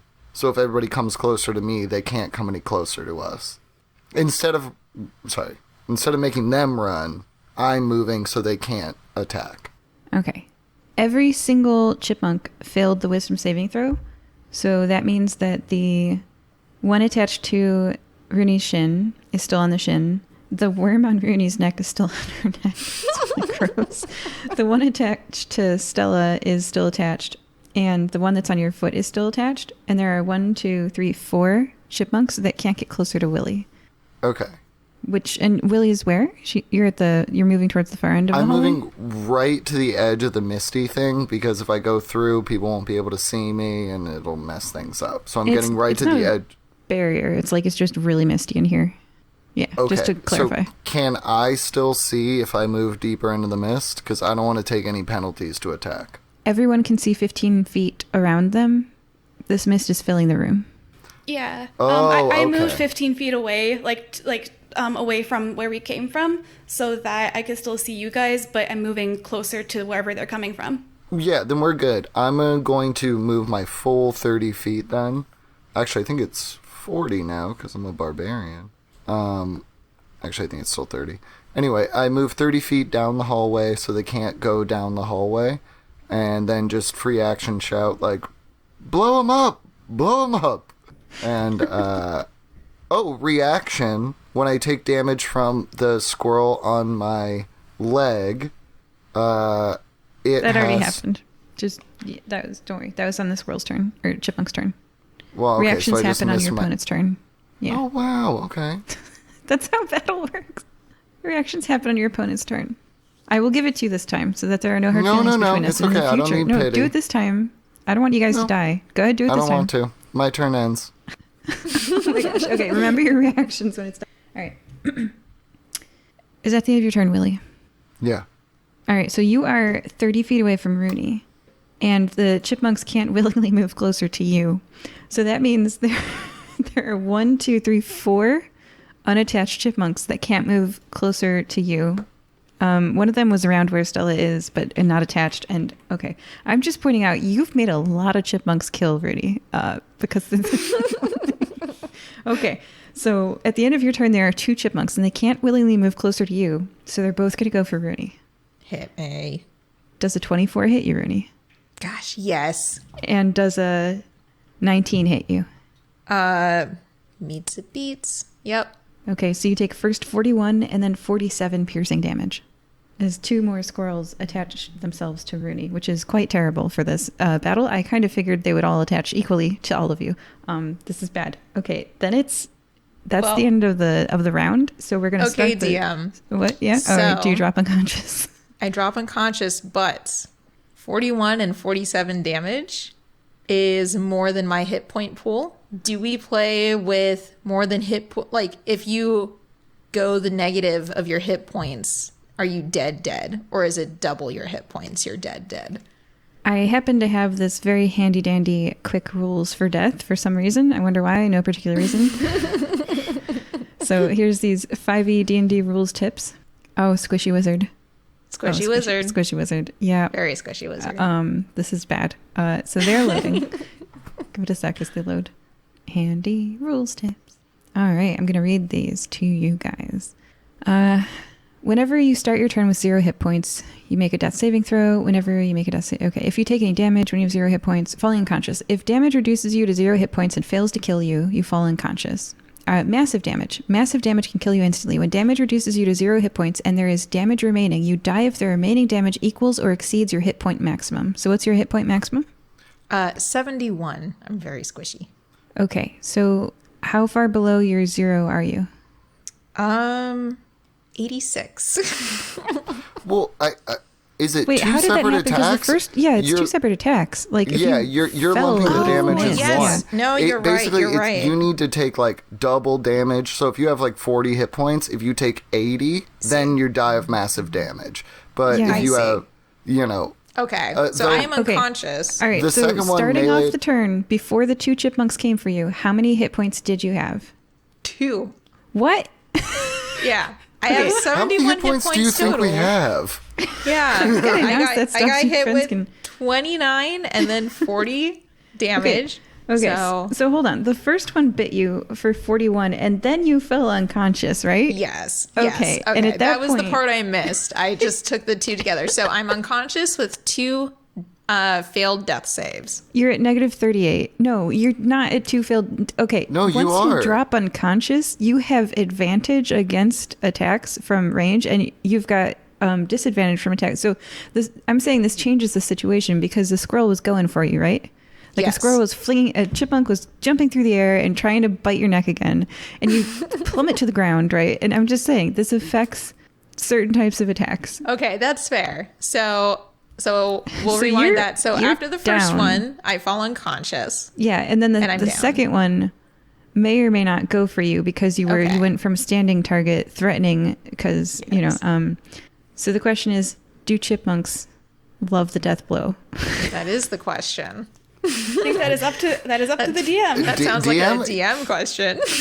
I hate to do it, Rooney. You made this, and before combat started, you said dinner time. I completely agree. I do completely agree.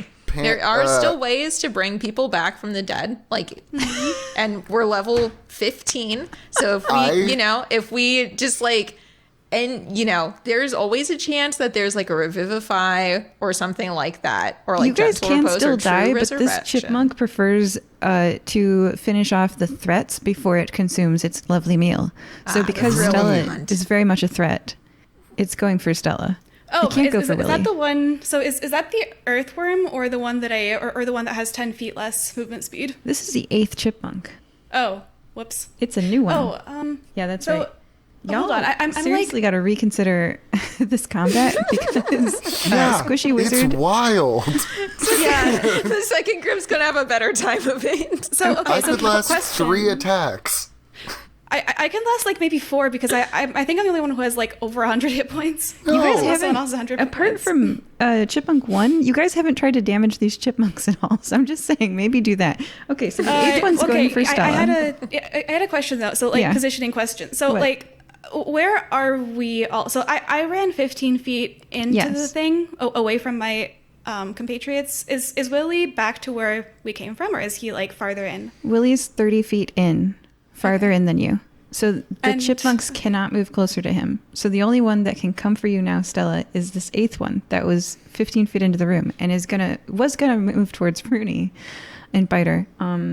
And it's gonna bite you. Okay, what does it roll? A 29 to hit. Oh, that hits. Yep, that hits. Okay, all right, you take 47 piercing damage, Stella. 47. And let's do a concentration check on your Polymorph. Oh, polymorph. Okay. Okay, so please make a Constitution saving throw. Oh, here's where the aura thing might come in, like the Willy's thing might come in. What's the bonus to saving throws? Plus can we go? 5. Okay, so I rolled a natural 1, but that's plus 9, plus 5, so plus 4, 15. And that's less than half of the damage that I took. So Okay. The DC for 5e concentration checks is equal to 10, or half the amount of damage your character takes, whichever is higher. Half the amount is 23. Yeah, Earthworms goes back to being a Yes, it does. chipmunk. Yes. So let me describe the situation for you guys. You're being attacked by chipmunks in a leaf litter hallway that extends out probably to a stash of nuts. There's a cackling squirrel, and there's really hungry, magical, incredibly boosted, weird chipmunks. You guys have not asked how the squirrels are talking or how the chipmunks are really strong, have you? Nope.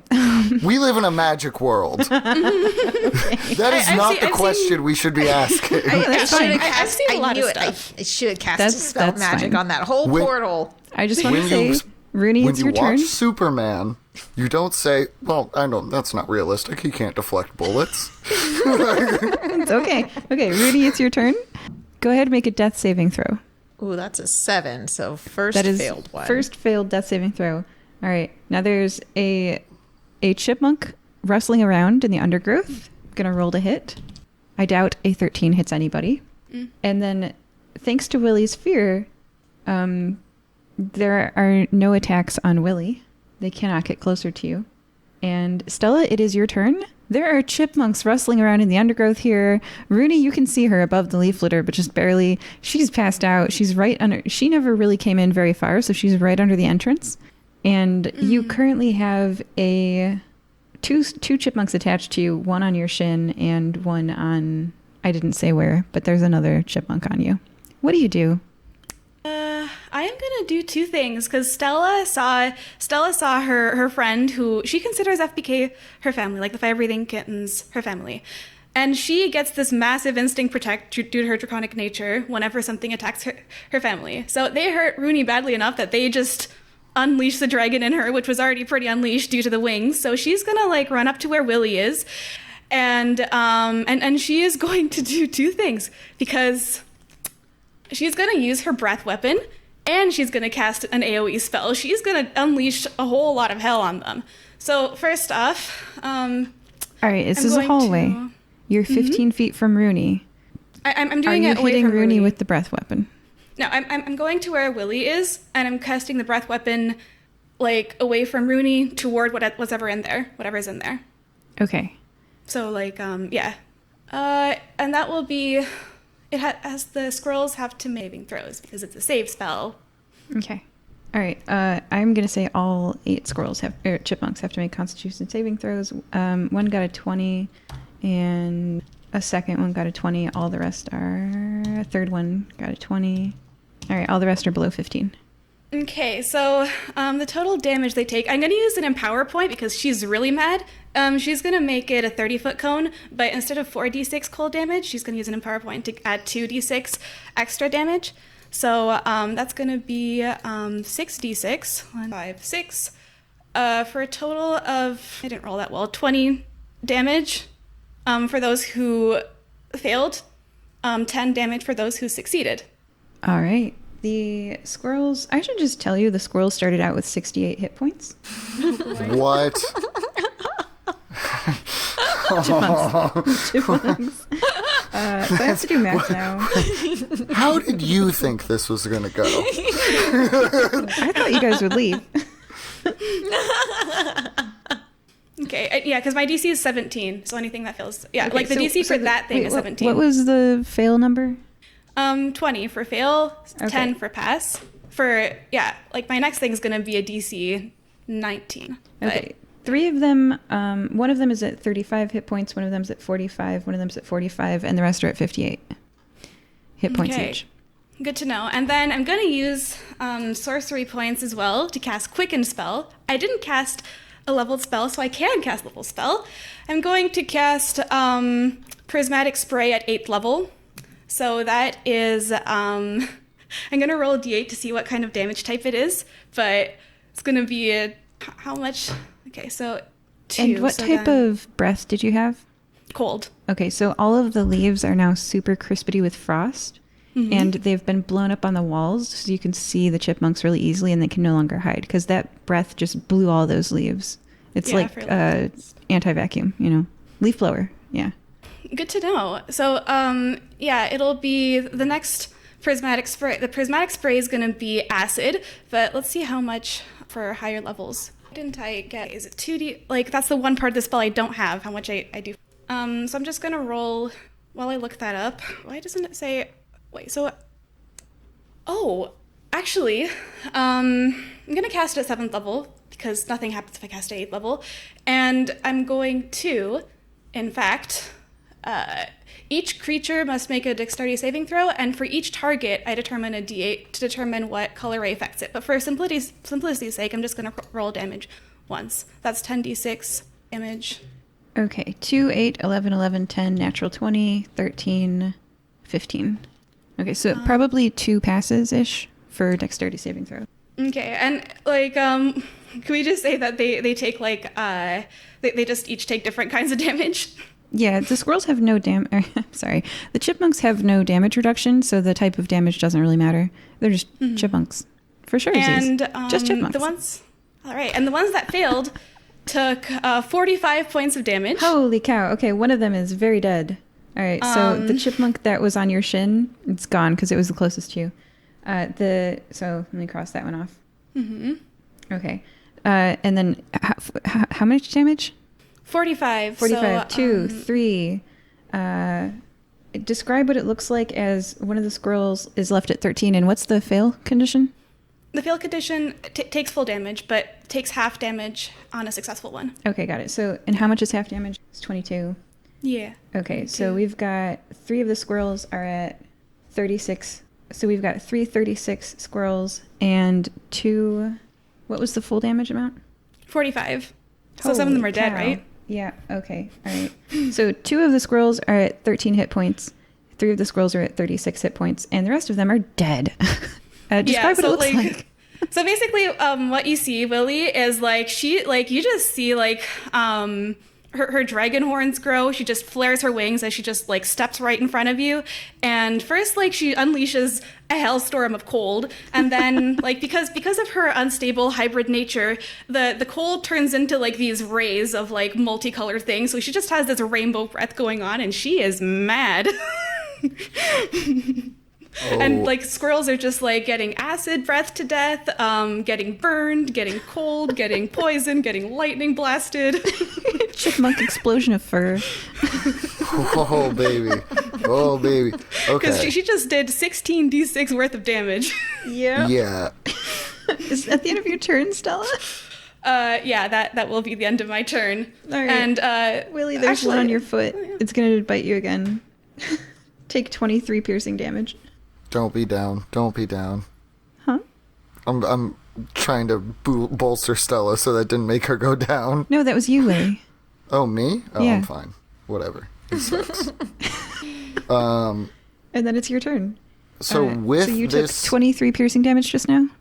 Okay, right? was that automatic or... It's attached to your foot. It's kind of like a leech once it's there. Chipmunks, they just kind of, like Pipple.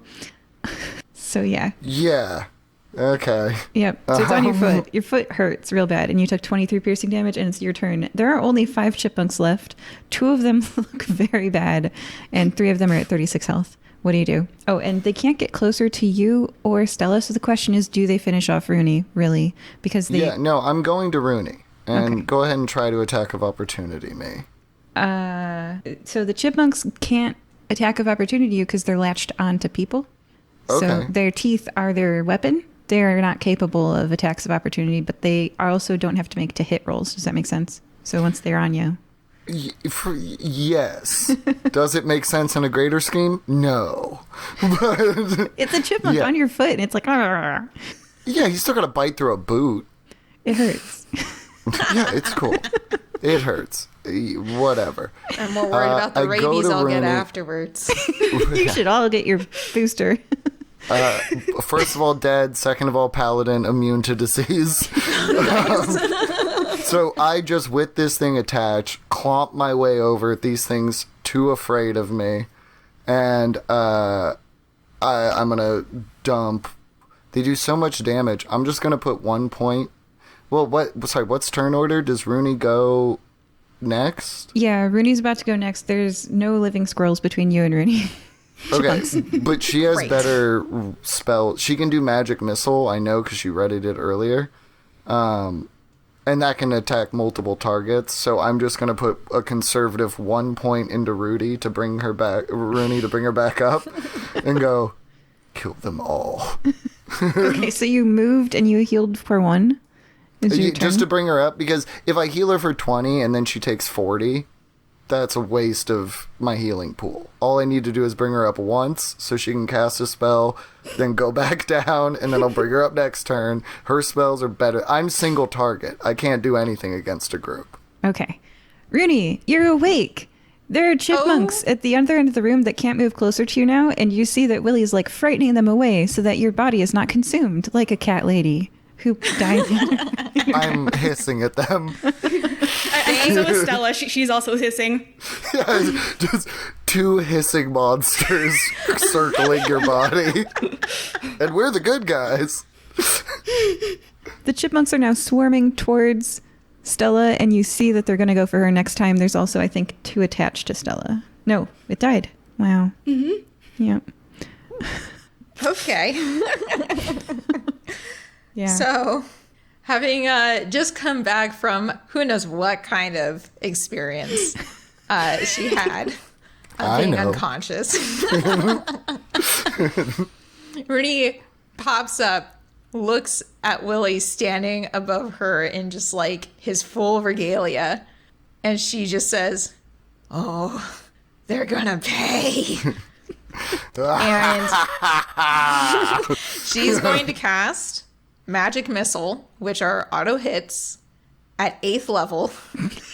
Oh, yes. So I'm going to roll. I'm rolling 11d4 damage. All right. There's 5 out in the hallway in front of you, and there's 1 on Willy's foot. Just get the ones that are attached to us, and then nothing can move closer.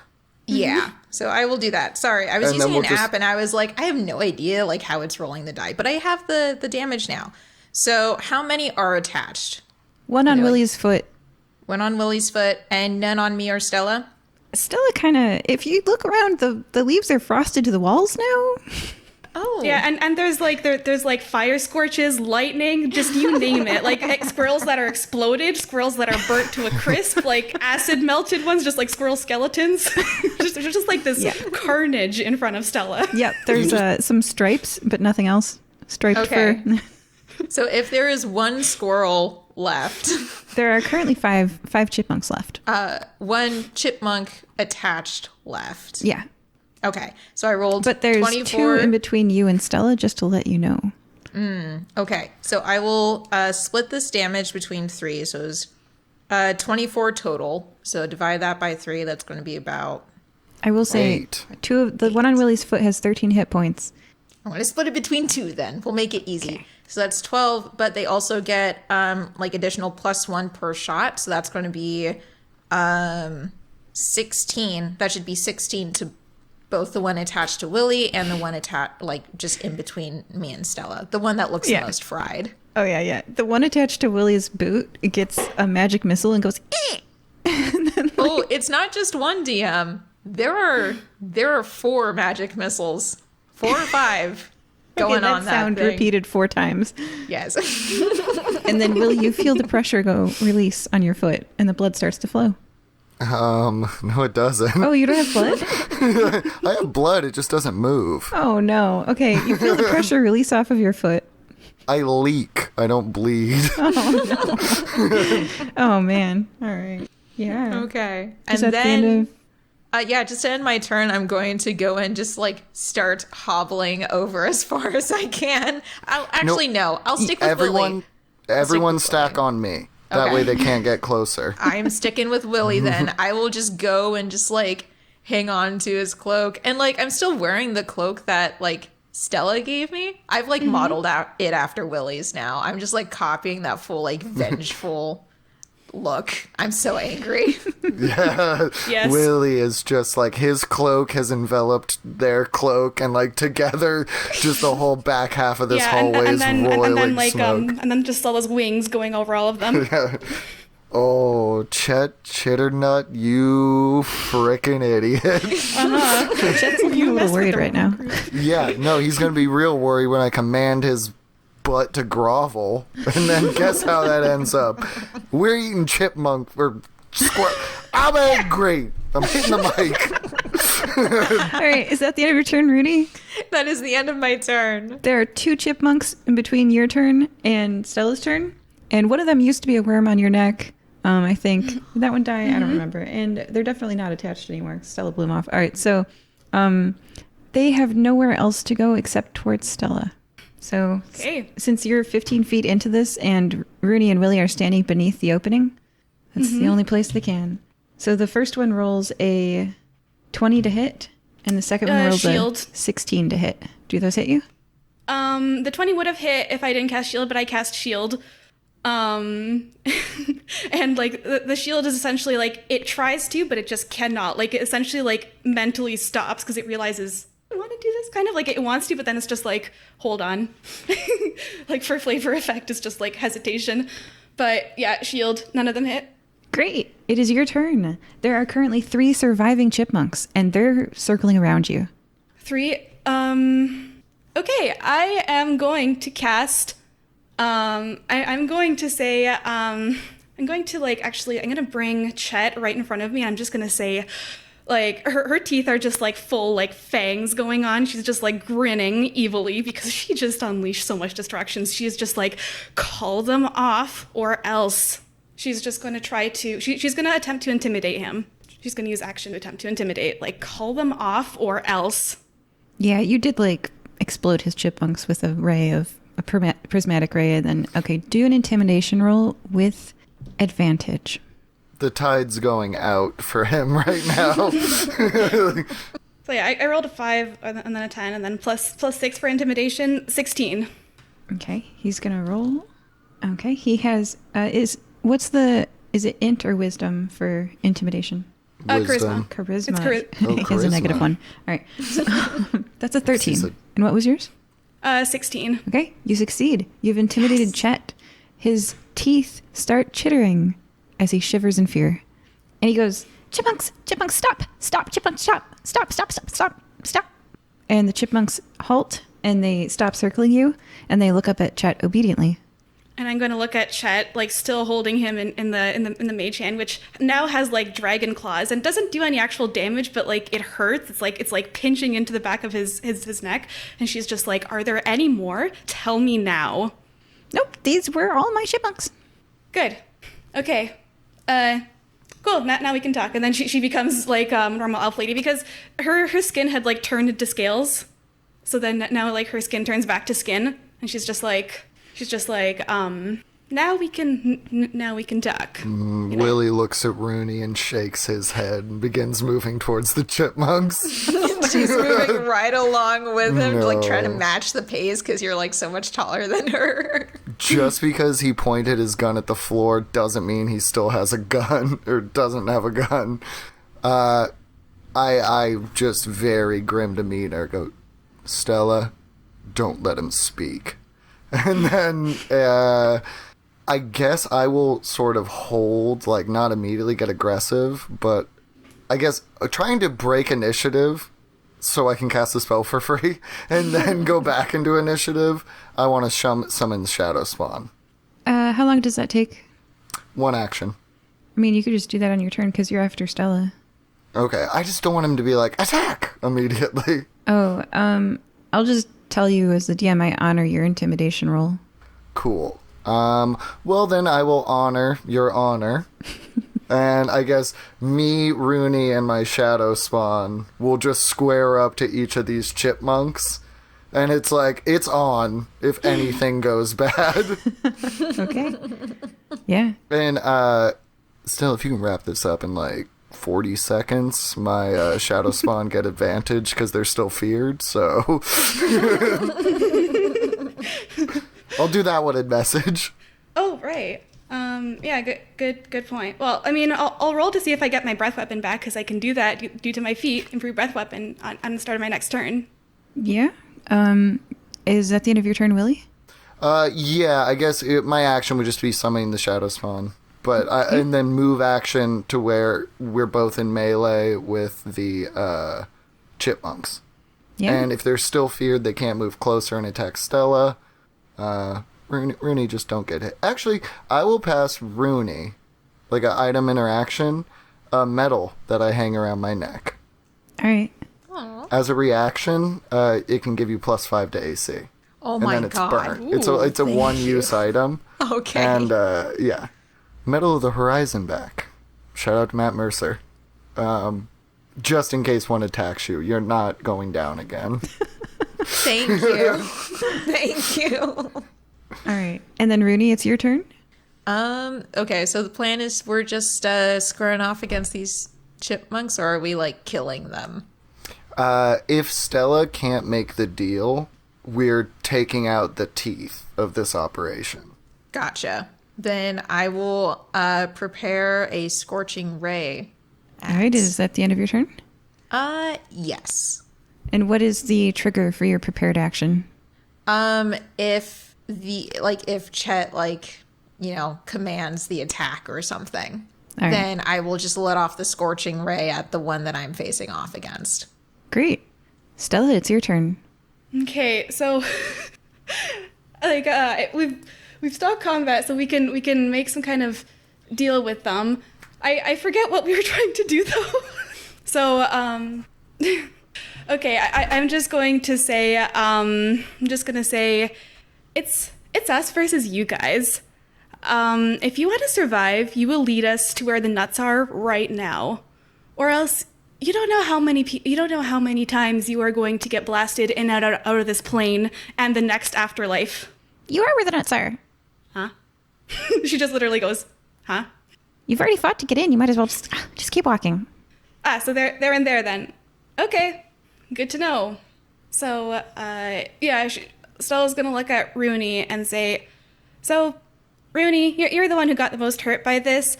So, what do you want to do? You wanna end them here and establish a new system, or do you want to try to establish a system that we will enforce, or make them enforce?" Yeah. You always have to get rid of the full bloodline if you don't want revenge killings. I say we end them here. But I'm also just really angry and probably not in my right mind. All right, we're going to narrate past that. Do a little fade to black as you guys kill the chipmunks and Chet. And Willy's player has stepped away briefly. He's going to be real excited when he hears this. Yeah. Hey, Willy, welcome back. While you were gone, they took a group vote to gank. Is that the word? Yes. Gank the Chet and the 3 chipmunks that were left. I prefer Gak. Gak? Gak. Okay, so we're going to fade to black on that. But if you would like a squirrel pelt and a chipmunk pelt each, you can have that. Who gets Chet? Will you allow me to use my night collar? It says humanoid, but Chet is rotund as established. Do you think my night collar would work on him? Or? Yes. Okay. And the skull is still here. It's just it got 4 damage. You can reactivate it if you want. Like you look in a corner and it's over there. Actually, in the direction you came from is the skull, and in the direction where you haven't been yet is mist. I will keep the skull, but no. Like, this curse can go at peace now. There's a greater evil that I need to essentially hang from my neck to remind my enemies that I am not to be trifled with. So I will just put my crown upon my drift orb, and then in the little sort of fence it creates, that's where I will put undead Chet, so he can live like the king he always wanted to be. All right, we're going to fade to black on you all have a chipmunk pelt each, and Willy has Chet, the undead squirrel. Okay, so you're in sort of like a hallway. It's misty. You haven't been to the end of it. Oh yeah. Also, Stella definitely has a bit of squirrel blood on her, because she would have been like, I've been trying more and more raw stuff because Right, we're fading to black all of that. Yep. Yep. I just blew a whistle. Mechanically, I would like to ask if I could get a little bit more lay on hands. I should have had more healing stuff, but I do not. Oh, yeah. So it's 5 times paladin level. So you didn't take a hit. So it'd be 30 HP total. And that's all I can do for you. So just watch out for chipmunks. Yes, I appreciate it. I will be on guard. If you go down, I can do the killing blow on you, take your soul, and then Nightcaller your body back, and then put your soul back in your body, but you'll probably come out reborn like me. Runi will accept this. She consents to this. Willy, like, canonically cannot cry, but, like, the idea that someone would want to be like him, Runi is one of his new besties. Like, he just hugs you. Like, I've seen the door to death. I don't really want to go there quite yet. I look at Stella just like, she's seen the door to death. And Stella's just like, I've got a lot of that Ekenlim dust in me. I'm probably just gonna come back as a zombie anyway. So I mean, you can reborn me too. Oh, get over here! No zombies on my watch.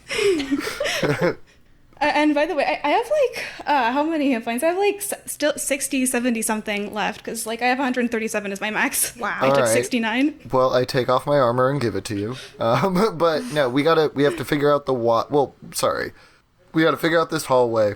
Mm-hmm. There's still that thing in the tree. Runi, your dad's a merchant. Can he get, like, a real quick shipment of nuts just to, like, get the starving people fed? That will cost us, what, like $6? Like... Oh yeah, no, I can send him a message. I can't do it right now. I'd have to go and equip my sending spell and relearn it tomorrow, but I can get that done once we're done here. Hey, I have a sending stone you could use. Well, let's short rest then, and, like, as we're speaking, you do see that Willy's magical items are starting to work, and, like, his body is stitching itself back together. Aww. But, yeah. Also, Runi, like, the cloak I gave you is a cloak of protection, so if you want, you can attune to it, and it's, like, gives you +1 to AC and saving throws. Yeah, And like, you- you can have it. It's a gift, because she can't wear it because of her wings. Like, any clothing not made to accommodate them is ripped apart, so... Aww. Yeah, you know what? Screw it. I also give you my glamour weave clothing, and you can keep that medal. Wow, you guys are so nice. Is it because I almost died? No, it's because of your sad backstory. because we're like family. And if you're jealous of family, it's family's duty to give something back to you. You guys are so nice. I'm gonna go and embroider something for each of you. Aw. Oh, by the way, the nuts are at the end of the hallway. Apparently, like, there's no more chipmunks or anything. It's just, we got them all. I don't believe a word he said. Don't worry, he's only going to be saying things I tell him to say from now until eternity. We gotta take this hallway nice and slow. Check for traps, check for magic. None of us are going down. Alright, we'll short rest up and then... Yeah, and we're about to take a break so you guys can do the short rest dice rolling during the break. And then, a number of hit points has been restored. You'll roll it in a sec. Okay, so you said you were exploring the hallway? Yeah. All right.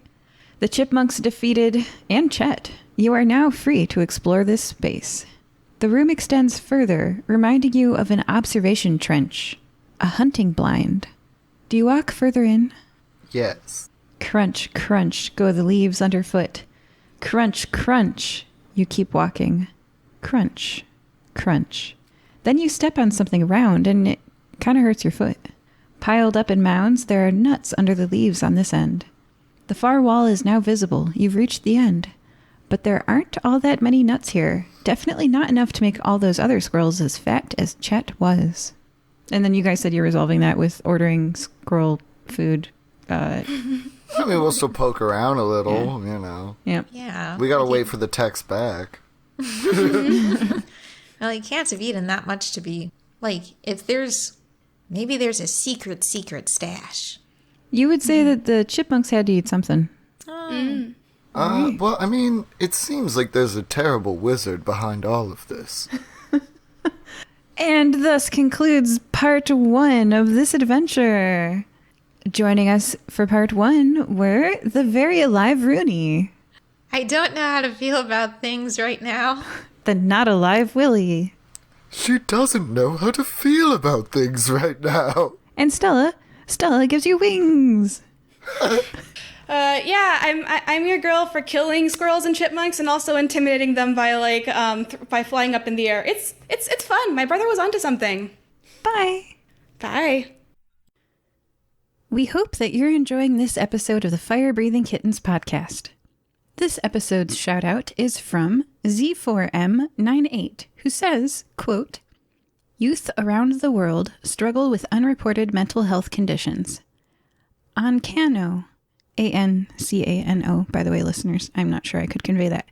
Ancano is an imaginative board game that supports children to learn how to manage anger, upset, or frustration with a fun and bonding experience. Ancano, the game, not the high elf mage of Winterhold." End quote. Can you think of someone who might enjoy this podcast? Please share it with them. Is their birthday coming up? A special day? We can wish them a happy message on your behalf. You can arrange for us to read your shout out on air at firebreathingkittenspodcast.com through our partnership with the website Buy Me a Coffee. Do you enjoy reading books? You can find ebooks, paperbacks, and hardcover novels based on our adventures on Amazon.com. The authors do a great job of adapting the stories into fun novels. We also have official merchandise on Redbubble.com.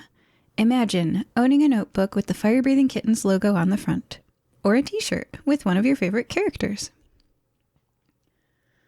Lastly, we don't pay to advertise our show, so we only can grow if you tell someone about us. Is there an episode that would make that person smile? Tell them about it. Thank you. Welcome back to Fire Breathing Kittens.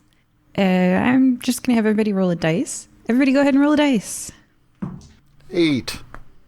3. 17. Who's the closest to the number I'm holding up, which I pre-rolled? Oh, me. Runi. Please tell us what happened last time. All right. Well, in part 1, Willy, Stella, and I happened to be going over to the west to Medivov so I could see my dad. And we happened upon quite an interesting scenario as we were going through the forest to get to there. There seemed to be capitalistic squirrels hoarding and investing stashing and investing nuts. With some person or fellow squirrel named Chet Chittertooth. The problem was that they weren't eating the nuts they had. They were only trading them to make their homes prettier and then just not eating them. So he went to go track down Chet because that's not cool. And Willy and Stella really want an end to capitalism. And so we found him sleeping in a trunk. He's a fat old squirrel. And we basically just intimidated him into telling us kind of where the stash was, although Willy was able to perceive it. And Stella's been holding on to Chet pretty tightly. So we went to go check it out and promptly got attacked by chipmunks. I got knocked unconscious, which was a first for me. It was scary. Saw death's door. I kind of understand why Willy is undead now. But Stella unleashed her full fury, and we killed all of them. And then we went down a hallway in this interdimensional space and found all the nuts. Yeah, and also, I think Willy has undead Chet now. Again, Right. I prefer the term dead. Dead. Undead has a connotation I'm not entirely comfortable with. Understandable. I'm just dead. I'm here, I'm talking to you, I'm dead. Yeah. So is there more hallway to explore? Nope, you reached the end of it. It reminds you of a hunting blind. Okay, well, I'm going to speed run this one. Perception check for any sort of personal monikers, or like if it's like a hunting blind, was this made by a company? Any sort of marking that isn't just magical stone. Mm-hmm. Instead of a perception check, I want you to roll a history check. I'm going to use my recall a past life. And use one of the spirits inside me to bump my middling 12 to a 15. 15's pretty good. It's suspicious how there is no original art here at all. It's completely devoid of all joy. This is a purposeful construction, and its purpose was it's an observation blind for hunting, and what they were hunting was that they were checking out this world. It's the sort of thing that someone with no soul would make. It's all gray. Oh, And- so my ex-wife is involved.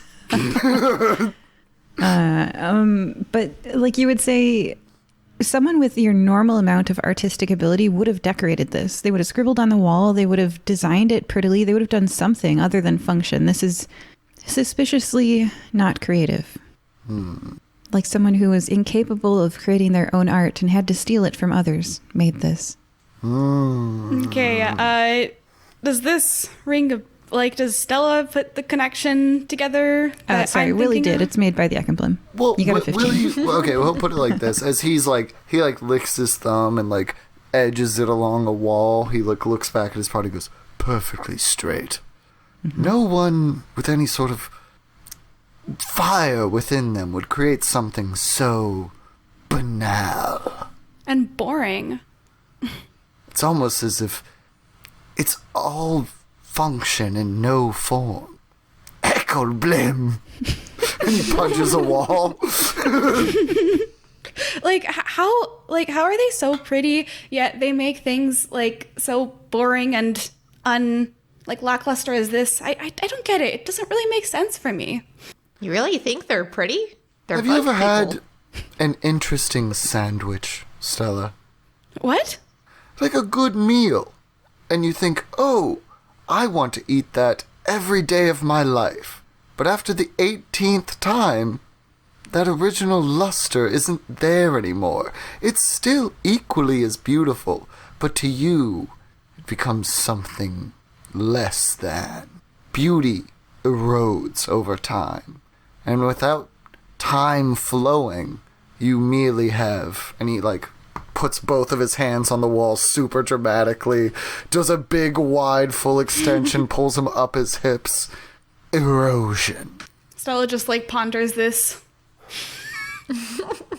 So, I guess, what, they're looking at squirrels now? First people and now this? I mean, they've made it so far west, too. Runi, do a history check. Willy has an idea. Can he give her the help action? Yeah. How are you helping? Just like as Rooney's maybe like speaking out loud, I'm kind of like saying supportment statives like, oh, I saw an article like this, or like, you know, just like backing up, like basically laying the track in front of the train Okay. Yeah. Speaking I got of with like track, references and stuff. I got 17 on that history check. perfect. Speaking of track in front of the train, was the blind first or was the invasion first? You really helped, Willy. Oh, boy. They might have observed before invading. Rooney, your eyeballs widened. What is on your massive mind? It's average-sized mind, but there's a lot in there. No, it's built for observation, right? It's built for function. And so if they've built this here to observe and built it this far west, what's to say they don't have other of these all over the world?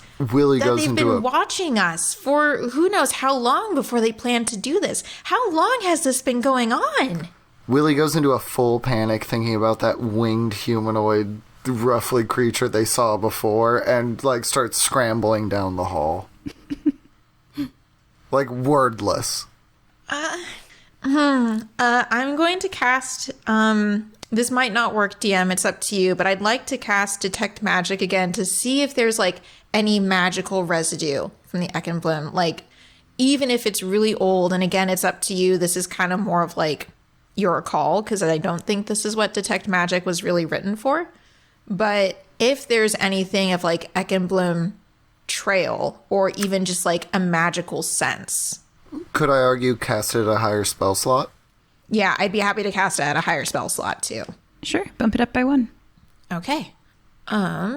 Cool. Yeah, so I will use, so Detect Magic is originally first level, so I'll use second level Detect Magic. Oh, yeah? Yeah, now that you're detecting magic, dust doesn't go away over time. It just accumulates in corners. And underneath this leaf litter, you're a bit distracted by the attacks chipmunks. But, yeah, you sense conjuration, enchantment, and transmutation, the hallmark of Ekenblum dust. Oh, boy.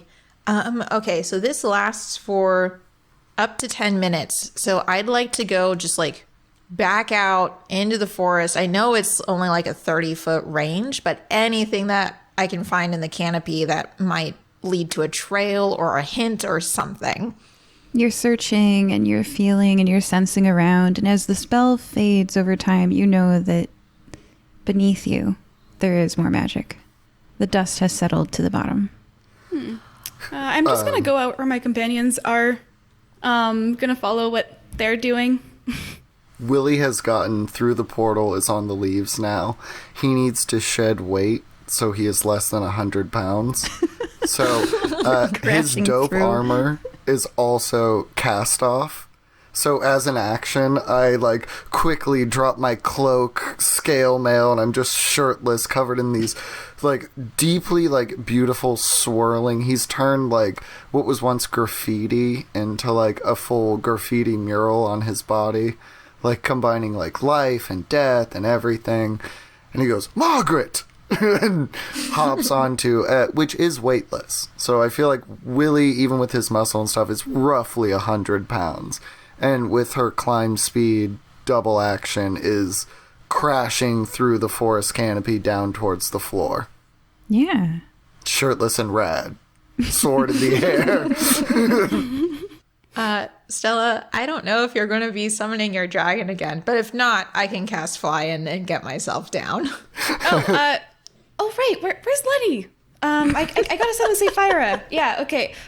Here, she's gonna she's gonna summon Sapphira again, and it's just like, there you go. I think I got this flying thing down pat. So yeah, you can ride Sapphira. I love how Lenny. earlier you had canceled Sapphira, and Lenny was definitely on Sapphira's back at that moment, but I didn't think about it. Oh no! Oh no! Oh no! Lenny's like 100 feet below you and calls up, "I'm okay." I'm cascading through the trees, and I just see Letty tangled up in vines. Oh, hey, Letty. Oh yeah, so yes, Sapphira. First get Letty, and then you can pick up Runi, and yeah. So sorry, totally forgot you were there. Not gonna happen again. Here, you know what? Have one of my finest bottles. This is from my father's stash. Yeah, you can have it. It's yours, Lenny. It's yours. He drinks it. Understandable. And I'm just gonna like after that, I'm just gonna like swoop down and fly after Willy, because I got to stay with my fam and protect them. Okay, so where are you guys heading?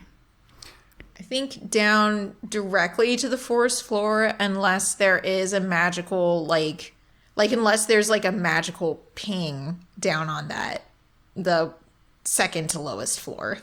There is. It's up to you guys where you go. You guys just want to go all the way down? Willy is in a mood, but is not wild. He has not gone into his rage yet.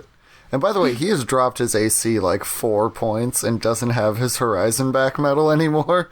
So like it's a real rough situation, but he is just like, he's been pissed off about this forest since the start of like, this is wrong. Like real protective dad instincts are like welling up within him and the king. And wants to go to the source of the problem, but if the smart magic users are like, hey, Will, stop. Like, he is not above that. The smart magic user. I'm one of those two. I'm just like, okay, we'll protect, we'll summon things, and yeah, you guys got a couple dragons following you. Yeah, so Runi, you kind of take the lead then. You have your 2 hunting hounds with you. All right. So I guess DM, whichever has the stronger magical pool, will go to that floor. All right. The forest floor. It's completely coated in dust, just to let you guys know. Like so glittery everywhere. Yeah. Willy and go ahead. I just want to be drama. Yeah. Oh, yeah. Willy and Margaret land, like, and a plume of dust come up, and they immediately start circling each other, facing outward, like 2 rabid wolves. Stella tries to land gracefully, but then fails and just like smacks into a tree. Just like, gotta stick the landing. And Runi? Oh, she's chilling. All right. Giant ferns cover the forest floor. Ribbon-like roots raise 3 feet and more above the soil. These ferns and roots make the ground uneven and difficult to walk quickly through. In game mechanics, this is difficult terrain and you have half movement. It's also limited visibility, as the leaves overhead absorb much of the light. So if you have dim light vision, you can see like normal, or what are those called? If you have dark vision, you can see like, well, but if you have normal vision, it is low light vision. Yeah, low light vision, you're okay. All right. As the leaves overhead absorb much of the light. All right. So covered in dust. Be careful. Ooh. Let's see. Who cannot see currently? Do we all have dark vision? Not dark vision. It's dim light. So if you could normally see like 60 feet, you can see 30. I have my drift globe, which sheds light, bright light in 10 feet, dim light in 15. So would that like even out within 30 or 25? You can see a little bit further because of the drift globe, like 15 feet further if you put it ahead of you. Well, but yeah. only in that Well, direction. also, it's more obscuring plants, not so much lack of light, right? No, there's a bunch of stuff above you. There's a whole okay. emergent layer, there's a canopy layer, there's an understory layer. The light has to filter through many things to get here, and it's dim under the forest. And Well, especially then- since you were just in the emergent layer with the bright, bright sky, your eyes definitely are adjusting. Then I say, everyone close your eyes. Just a quick anecdotal. When somebody would flip on the lights, we'd yell, "Oh, you burned my retinas!" Don't burn your retinas, folks. And I point at Chittertooth and say, "Make yourself useful." And then Drift Orb, once per day, can cast daylight. So it's like full daylight in the area. Would that help further? Oh, yeah. Yeah, and it's Okay. bright now. Yeah, so, and then maybe our eyes would even out a little bit, because we're back to, like, the light we were used to. So, yeah, tell him to do that. Oh, and then I want to bust my Paladin sense. The Divine Sense, creepy crawlies within, 100 feet, 60 feet? What's the name of your ability? You have it too, it's Divine Sense. I am a DM right now. I don't have my Jade stuff up. Hey, Things- listeners, I play Jade. No, don't break the fourth wall! Oh.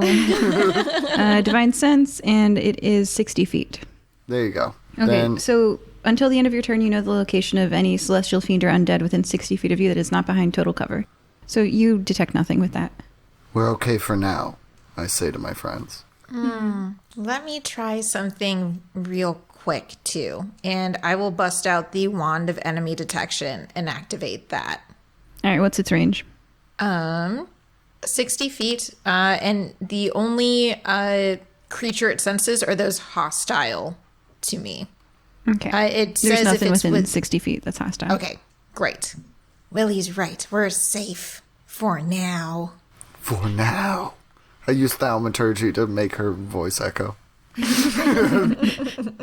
Nice. I'm gonna say, oh right, you guys like there's like echinlim dust around here. Don't worry about that. Lenny's got something for that, right?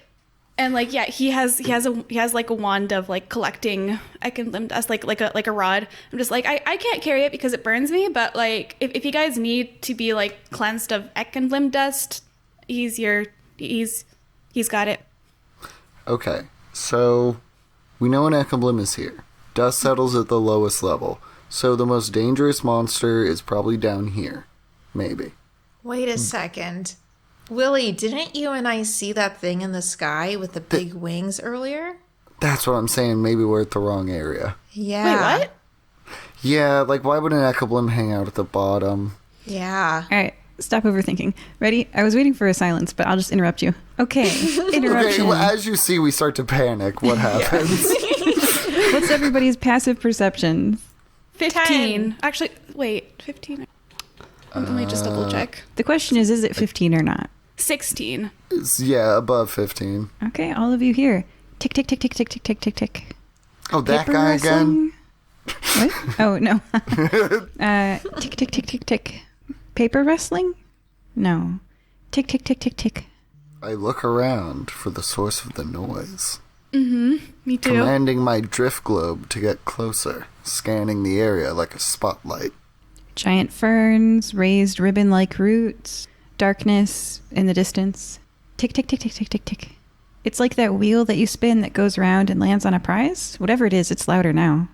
I start hovering over the forest floor instead of like... I go like about as high up as I can to still see my companions, but like not be on the ground because I learned that things come up from the ground. So yeah. I'm also casting mage armor real quick. Stella, as you raise up in the air, whoosh! The air overhead is swept left to right as out of nowhere a person-sized moth flies at great speed to the right. You all cough, the air thick with moth dust. Willy doesn't breathe. Oh, Willy does not cough because he does not breathe. He's dead. Can I like try to do a quick binding ice as it goes by to try to catch it? So what's your range on that? Because it's 500 feet away. Oh, wait, 500. Oh, never mind. Yeah, not 500. Okay. But it's to the right, 500 feet. I see. I thought it was like whizzing right next to us. Yes, but it's very 500 fast. feet. Swoosh.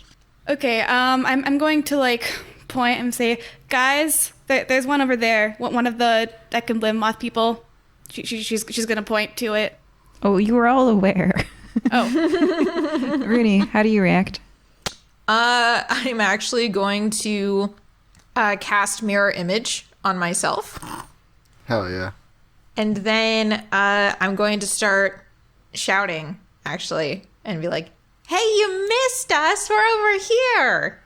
And Willy, how do you react? Willy looks pensive. He says in a low voice to his companions, "These things are smart and confident. Let's play to that." And Willy will just, like, kind of go into a more neutral stance, less aggressive. He returns Margaret to inside of his cloak and just stands expectantly. Like, if I could make a persuasion check without words. Like, looking directly at your boss in the eye, and then they're like, I don't think you should be looking at me in the eye like that. Like, I want to do that to the Echo Blim.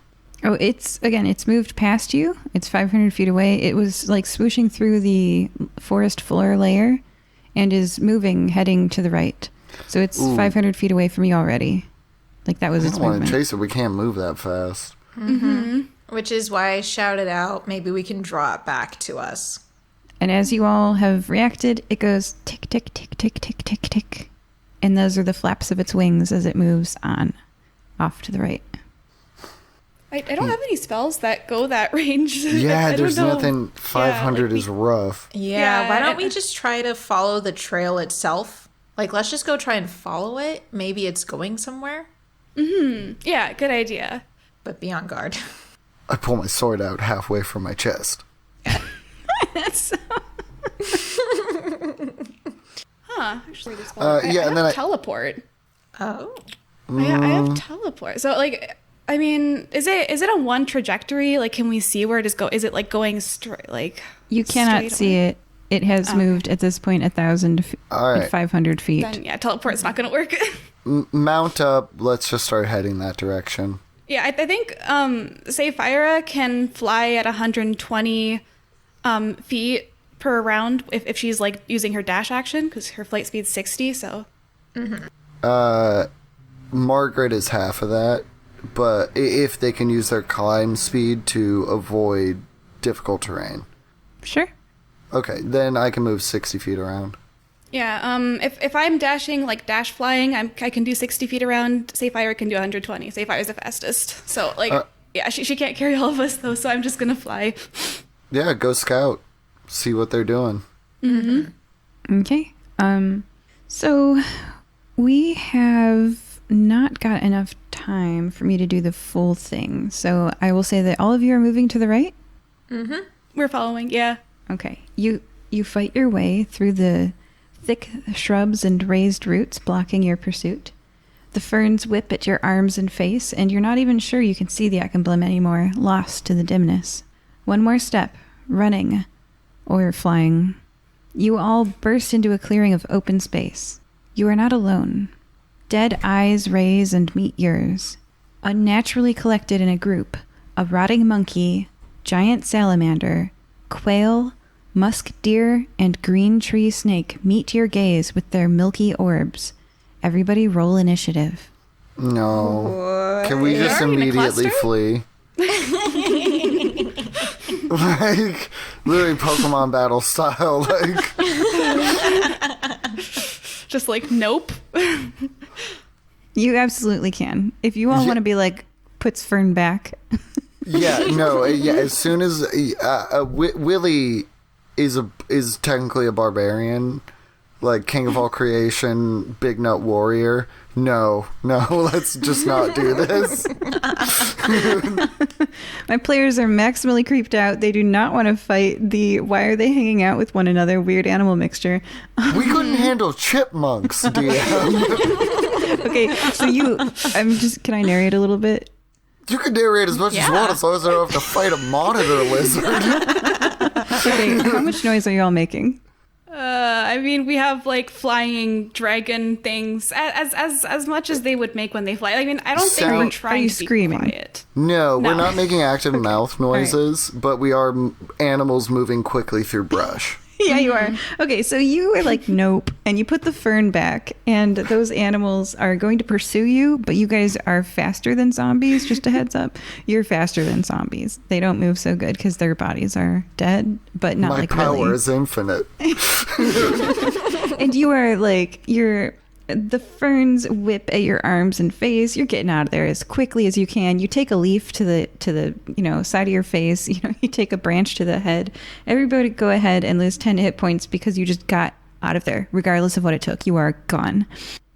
You twist an ankle. You hurt your wing muscle a little bit. But you're gone.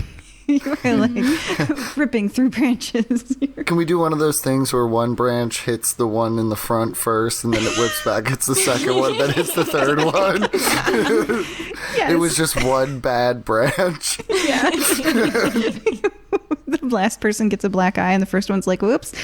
Yeah, and I think we all know who the last person is, and we look to Lenny.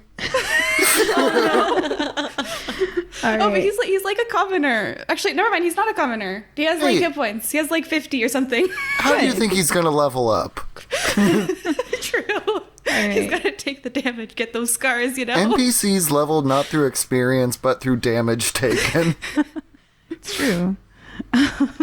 So, post fleeing, the giant ferns still populate the forest floor, albeit with a bit more decoration than before, as you have contributed to the carbon available in this forest now, as you bled a little bit on the ground because you got scratched by. But anyway, so it's still difficult terrain in this new place that you're in, which is very horizontally different than the place you were in before. And you've made a lot of noise, just running, breaking branches and things. Hello? Calls a voice loudly through the dense undergrowth.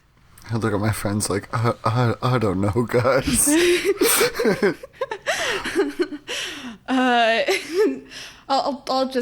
I'll just be like, you a murderous chipmunk or a greedy squirrel? What are you? If you. I'm a little short, but I'm not a squirrel. I heard fighting. Are you all okay? And with those words, a 5'2" half-gnome, half-elf woman with platinum blonde hair, rosy skin, and green eyes pushes a fern out of the way and steps into view. Damn. She's wearing a deep green shirt with a black waistcoat embroidered with green flowers.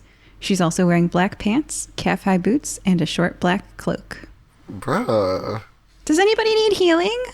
Willy pushes his way in the front. Oh, yeah, no. I do. As she's starting to heal Willy, oh my gosh. As she's starting to heal Willy, she looks at the rest of the party. You are non-verbally celebrating this. You got to share it with the listeners. Hey. Wow, this has been a gape. Oh my god. Okay. Is this Anna real? Mm-hmm.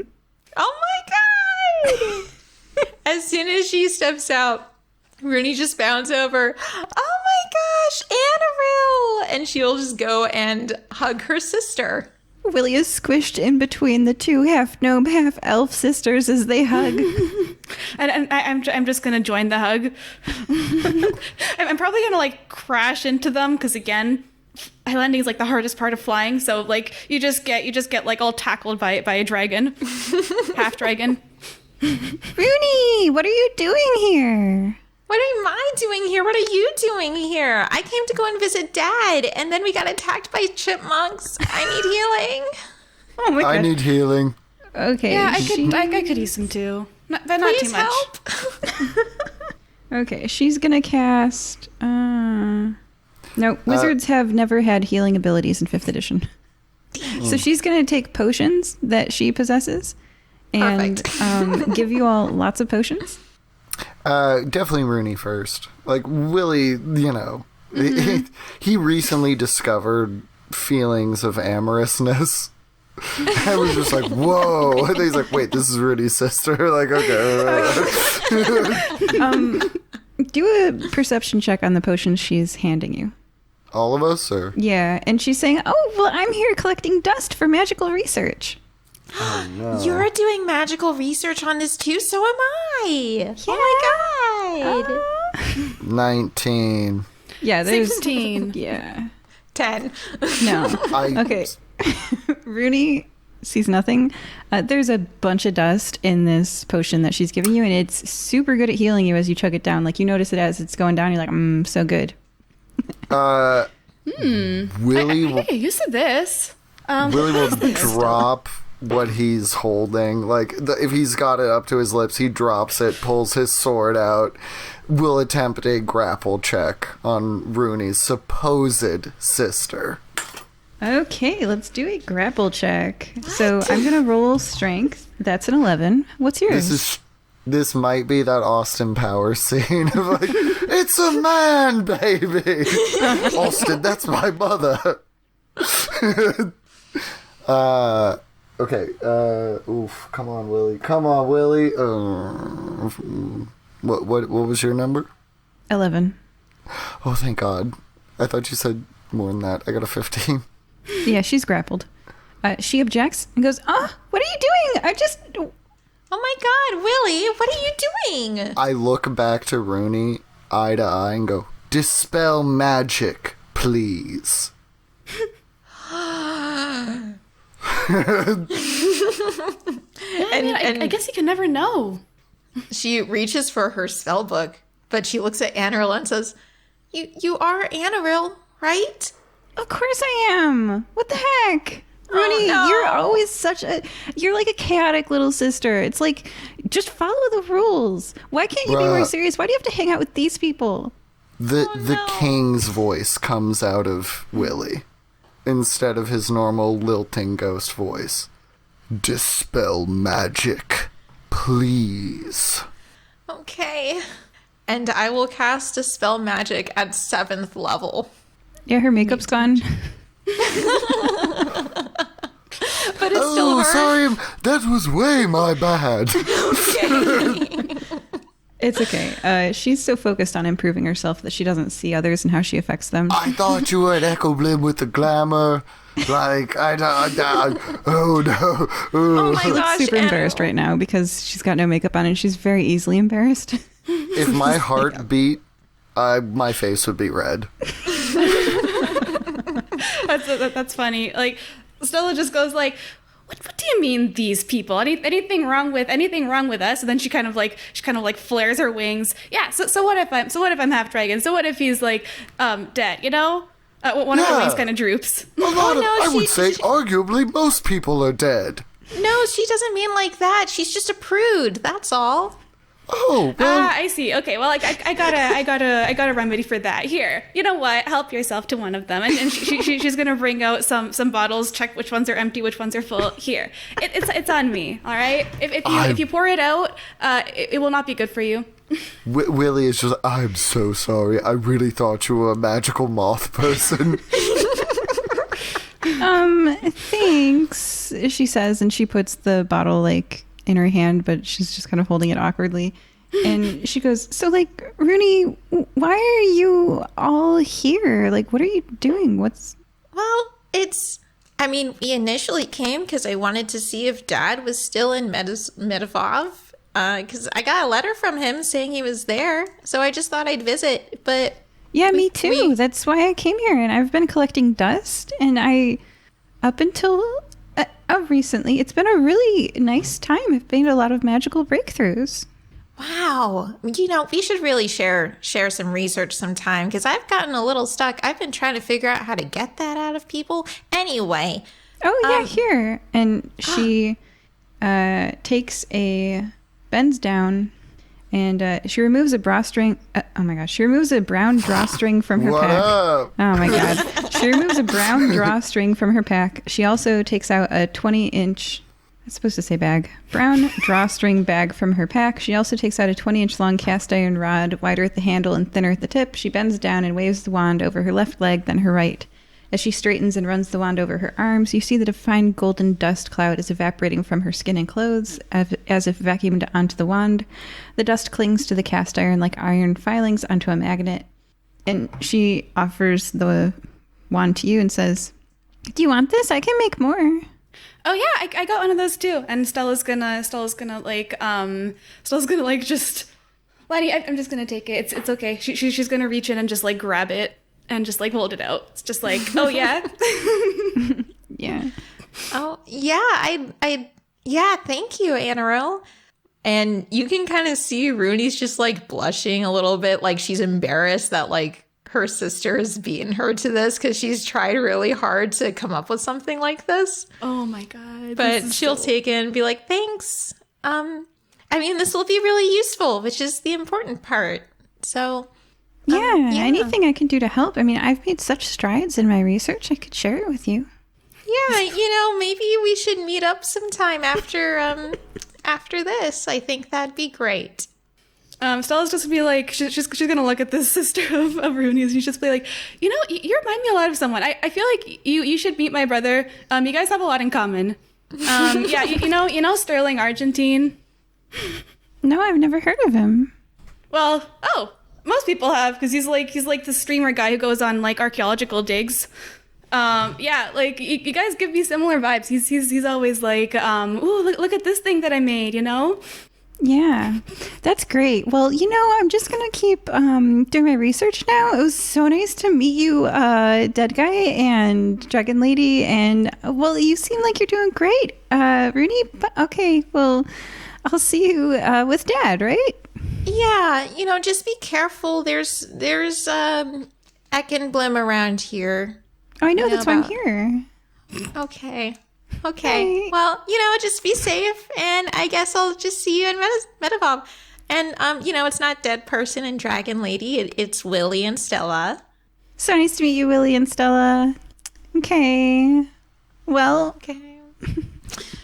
Bye. Willy sharply turns on a heel, looks directly at Runi, and goes, "Now, as we were saying, you were explaining that very advanced magical formula to me?"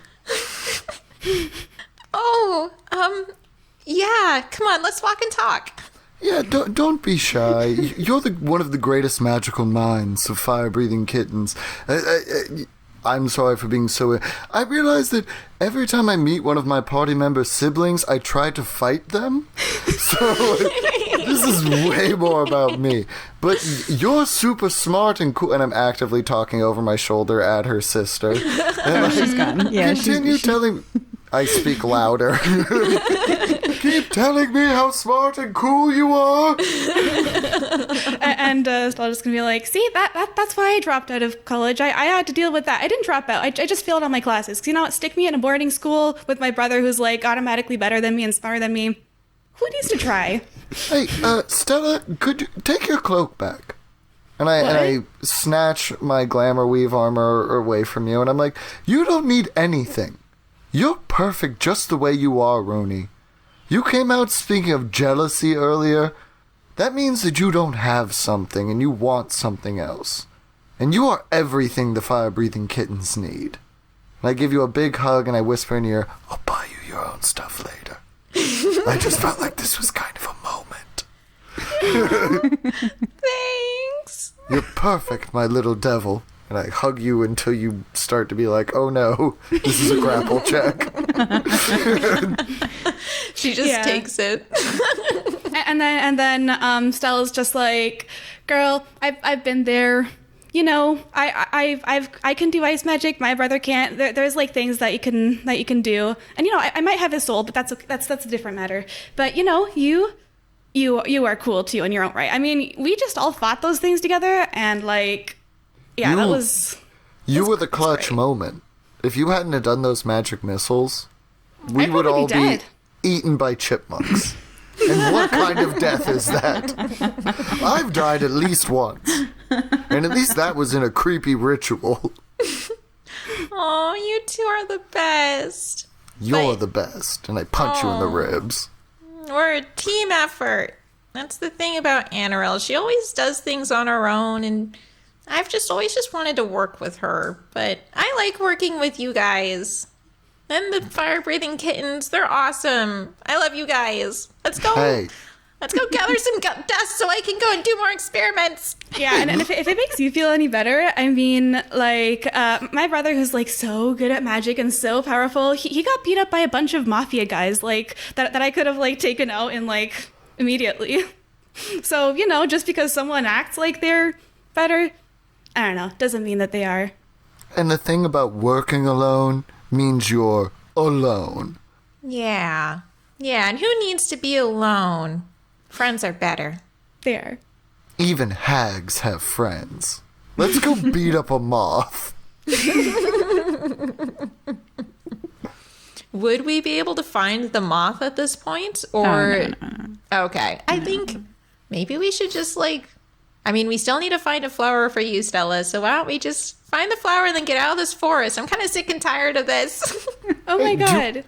Do you want to just go hang out with your dad, maybe? I kind of do. My dad's great.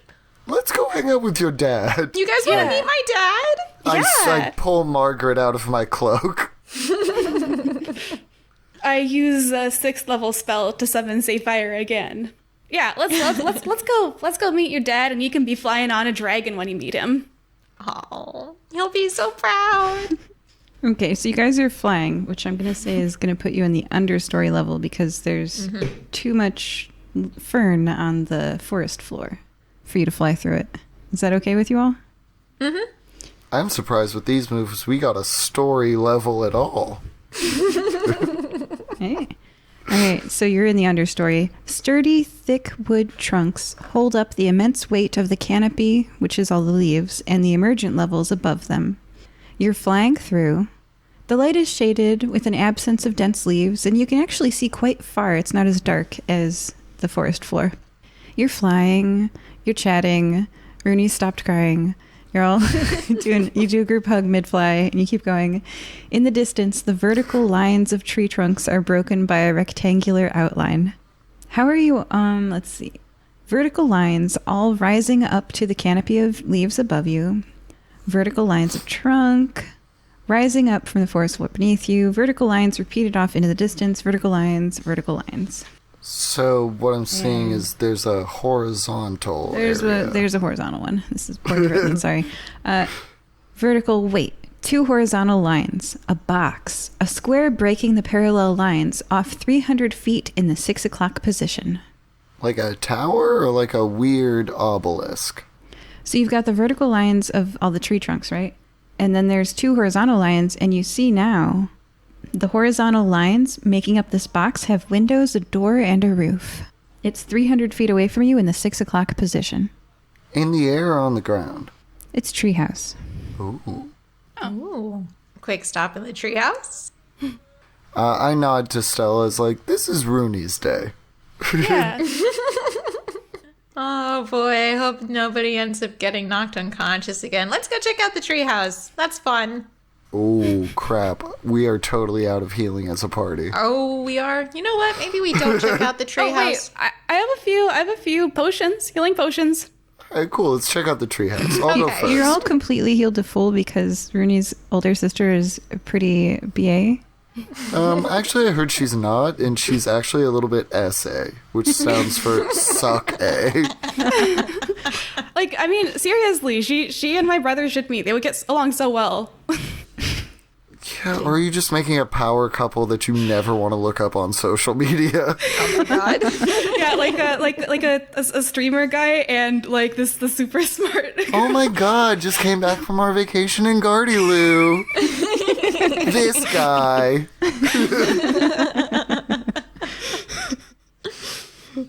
Oh yeah, I totally ship those two. Oh boy. I don't want to think about that. Let's go to the treehouse. Okay. You are 200 feet from the treehouse, 100 feet from the treehouse, 50 feet from the treehouse. You are at the treehouse.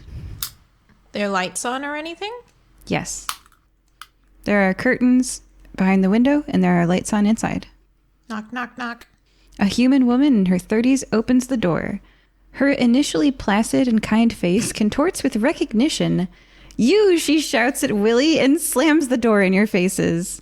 Go ahead and do a history check, Willy. I think it breaks a 15 at the least. Is that enough? Oh, yeah, yeah. Okay, cool. I mean, she's memorable.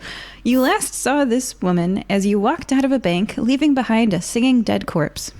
Oh. Willy pulls at his collar.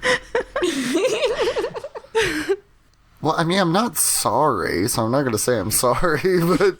Who is this? A very rude woman who is classist. Oh my god. Yeah, Stella's gonna like just like land on the porch, just like open the door and just like, excuse me? What did you just do? I mean, the door is locked.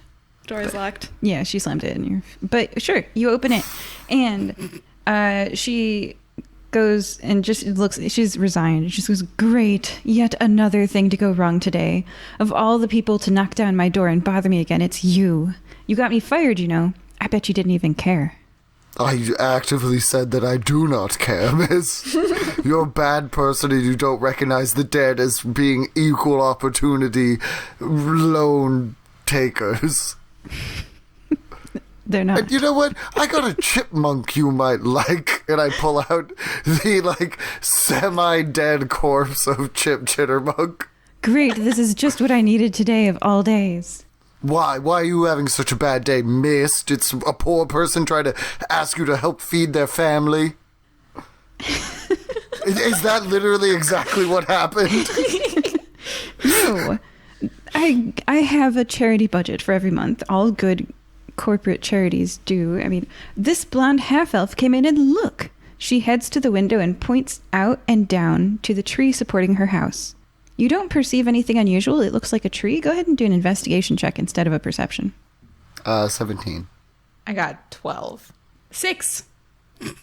Willy, it's a tree? You don't know. I mean, it's mostly bark. There's a tiny bit of sap oozing out of a woodpecker hole about 10 feet down. I look at her expectantly, and then does the, like, one hand open palm in a circular motion, like, go on. Do you see that sap? Yes. I built my house on this tree.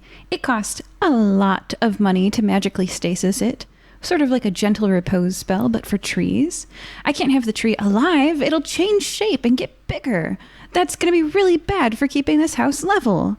That blonde half-elf earlier today, she was messing around near my tree, and by the time I get outside to greet her, she's gone, and my tree is alive. How am I going to keep this house level with a tree growing under it? Ah! She grabs the hair at the side of her head and tugs it.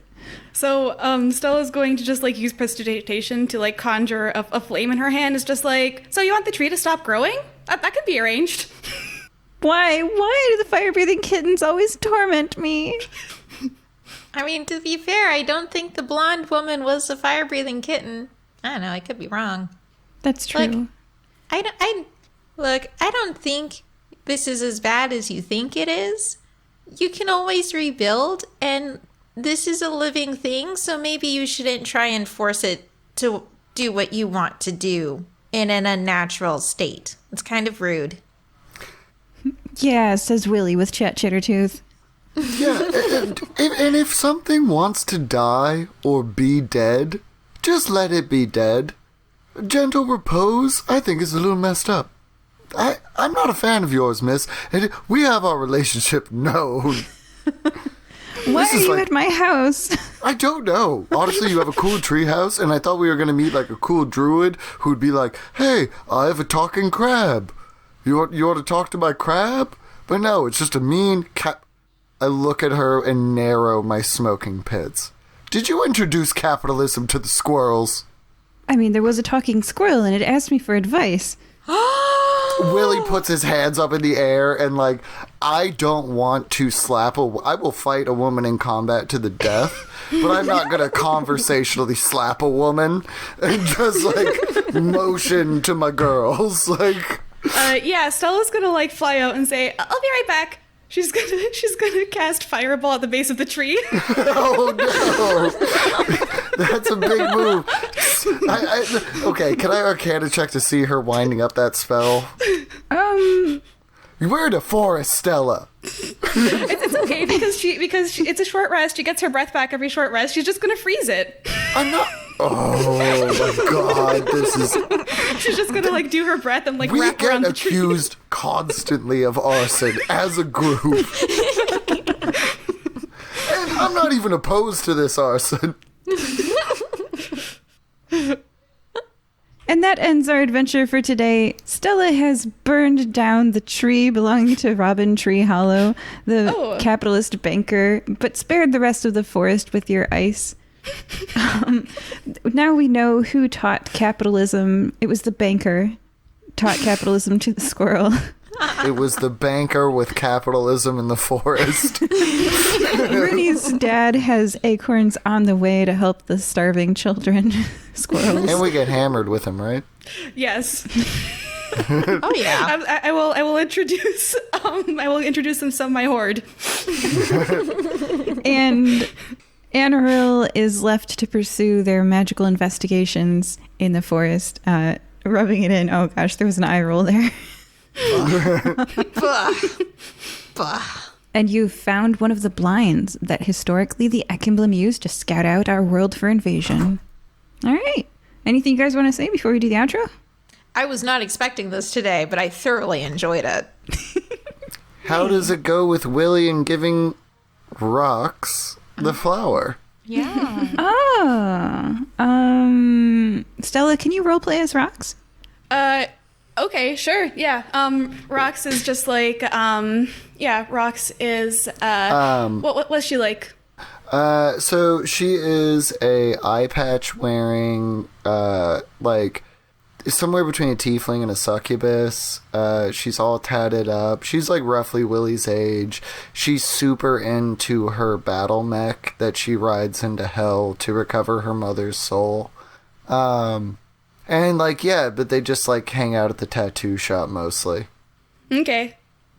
So I'm just gonna she's gonna walk into the tattoo parlor just like, so we meet again. Willy, was it? Yes, and it still is. He like clicks in his mind like Tanager gave me that line. He like very quickly puts out the flowers.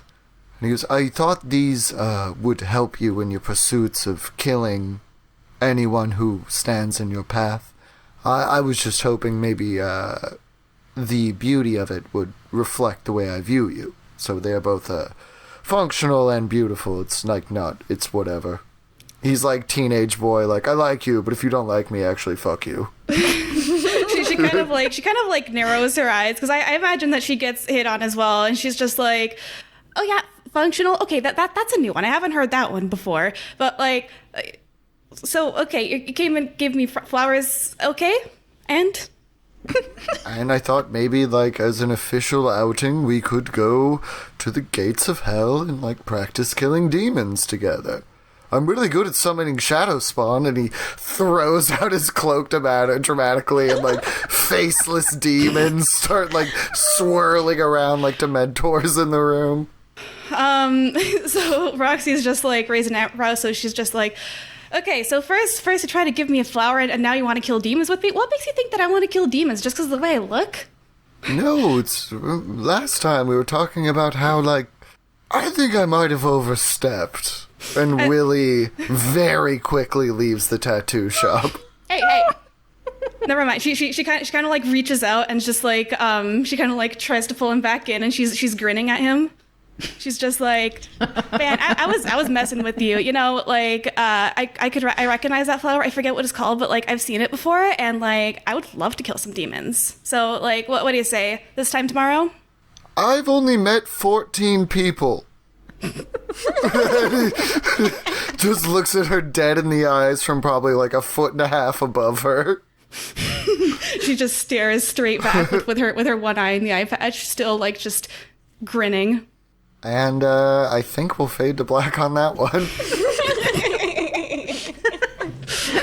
Joining us today were Runi. Oh, today was awesome. Stella. Stella's gonna reveal to the world that she's half dragon because she's got the wings that look just like her brother's. Kind of hard to hide draconic stuff. And, aka Roxy. Yeah. a demon to court. And Willy. Arcana bends to my knee. Life and death are playthings in the cage that is my existence. But how the heck do you talk to girls?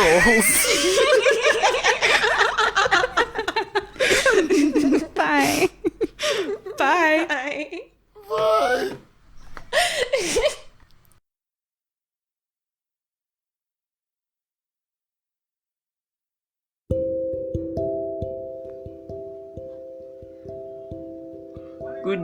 Good day, class. You are welcome to Best Home Tutors podcast.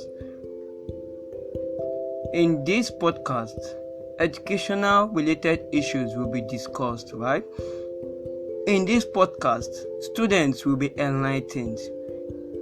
In this podcast, we will be sharing relevant facts regarding the educational sector, right? Join us, right, on Best Home Tutors podcast, right? You could also share, like, and subscribe to our podcast channel.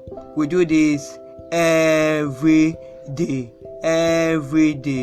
Best Home Tutors, home coaching, a short path to success. Thank you.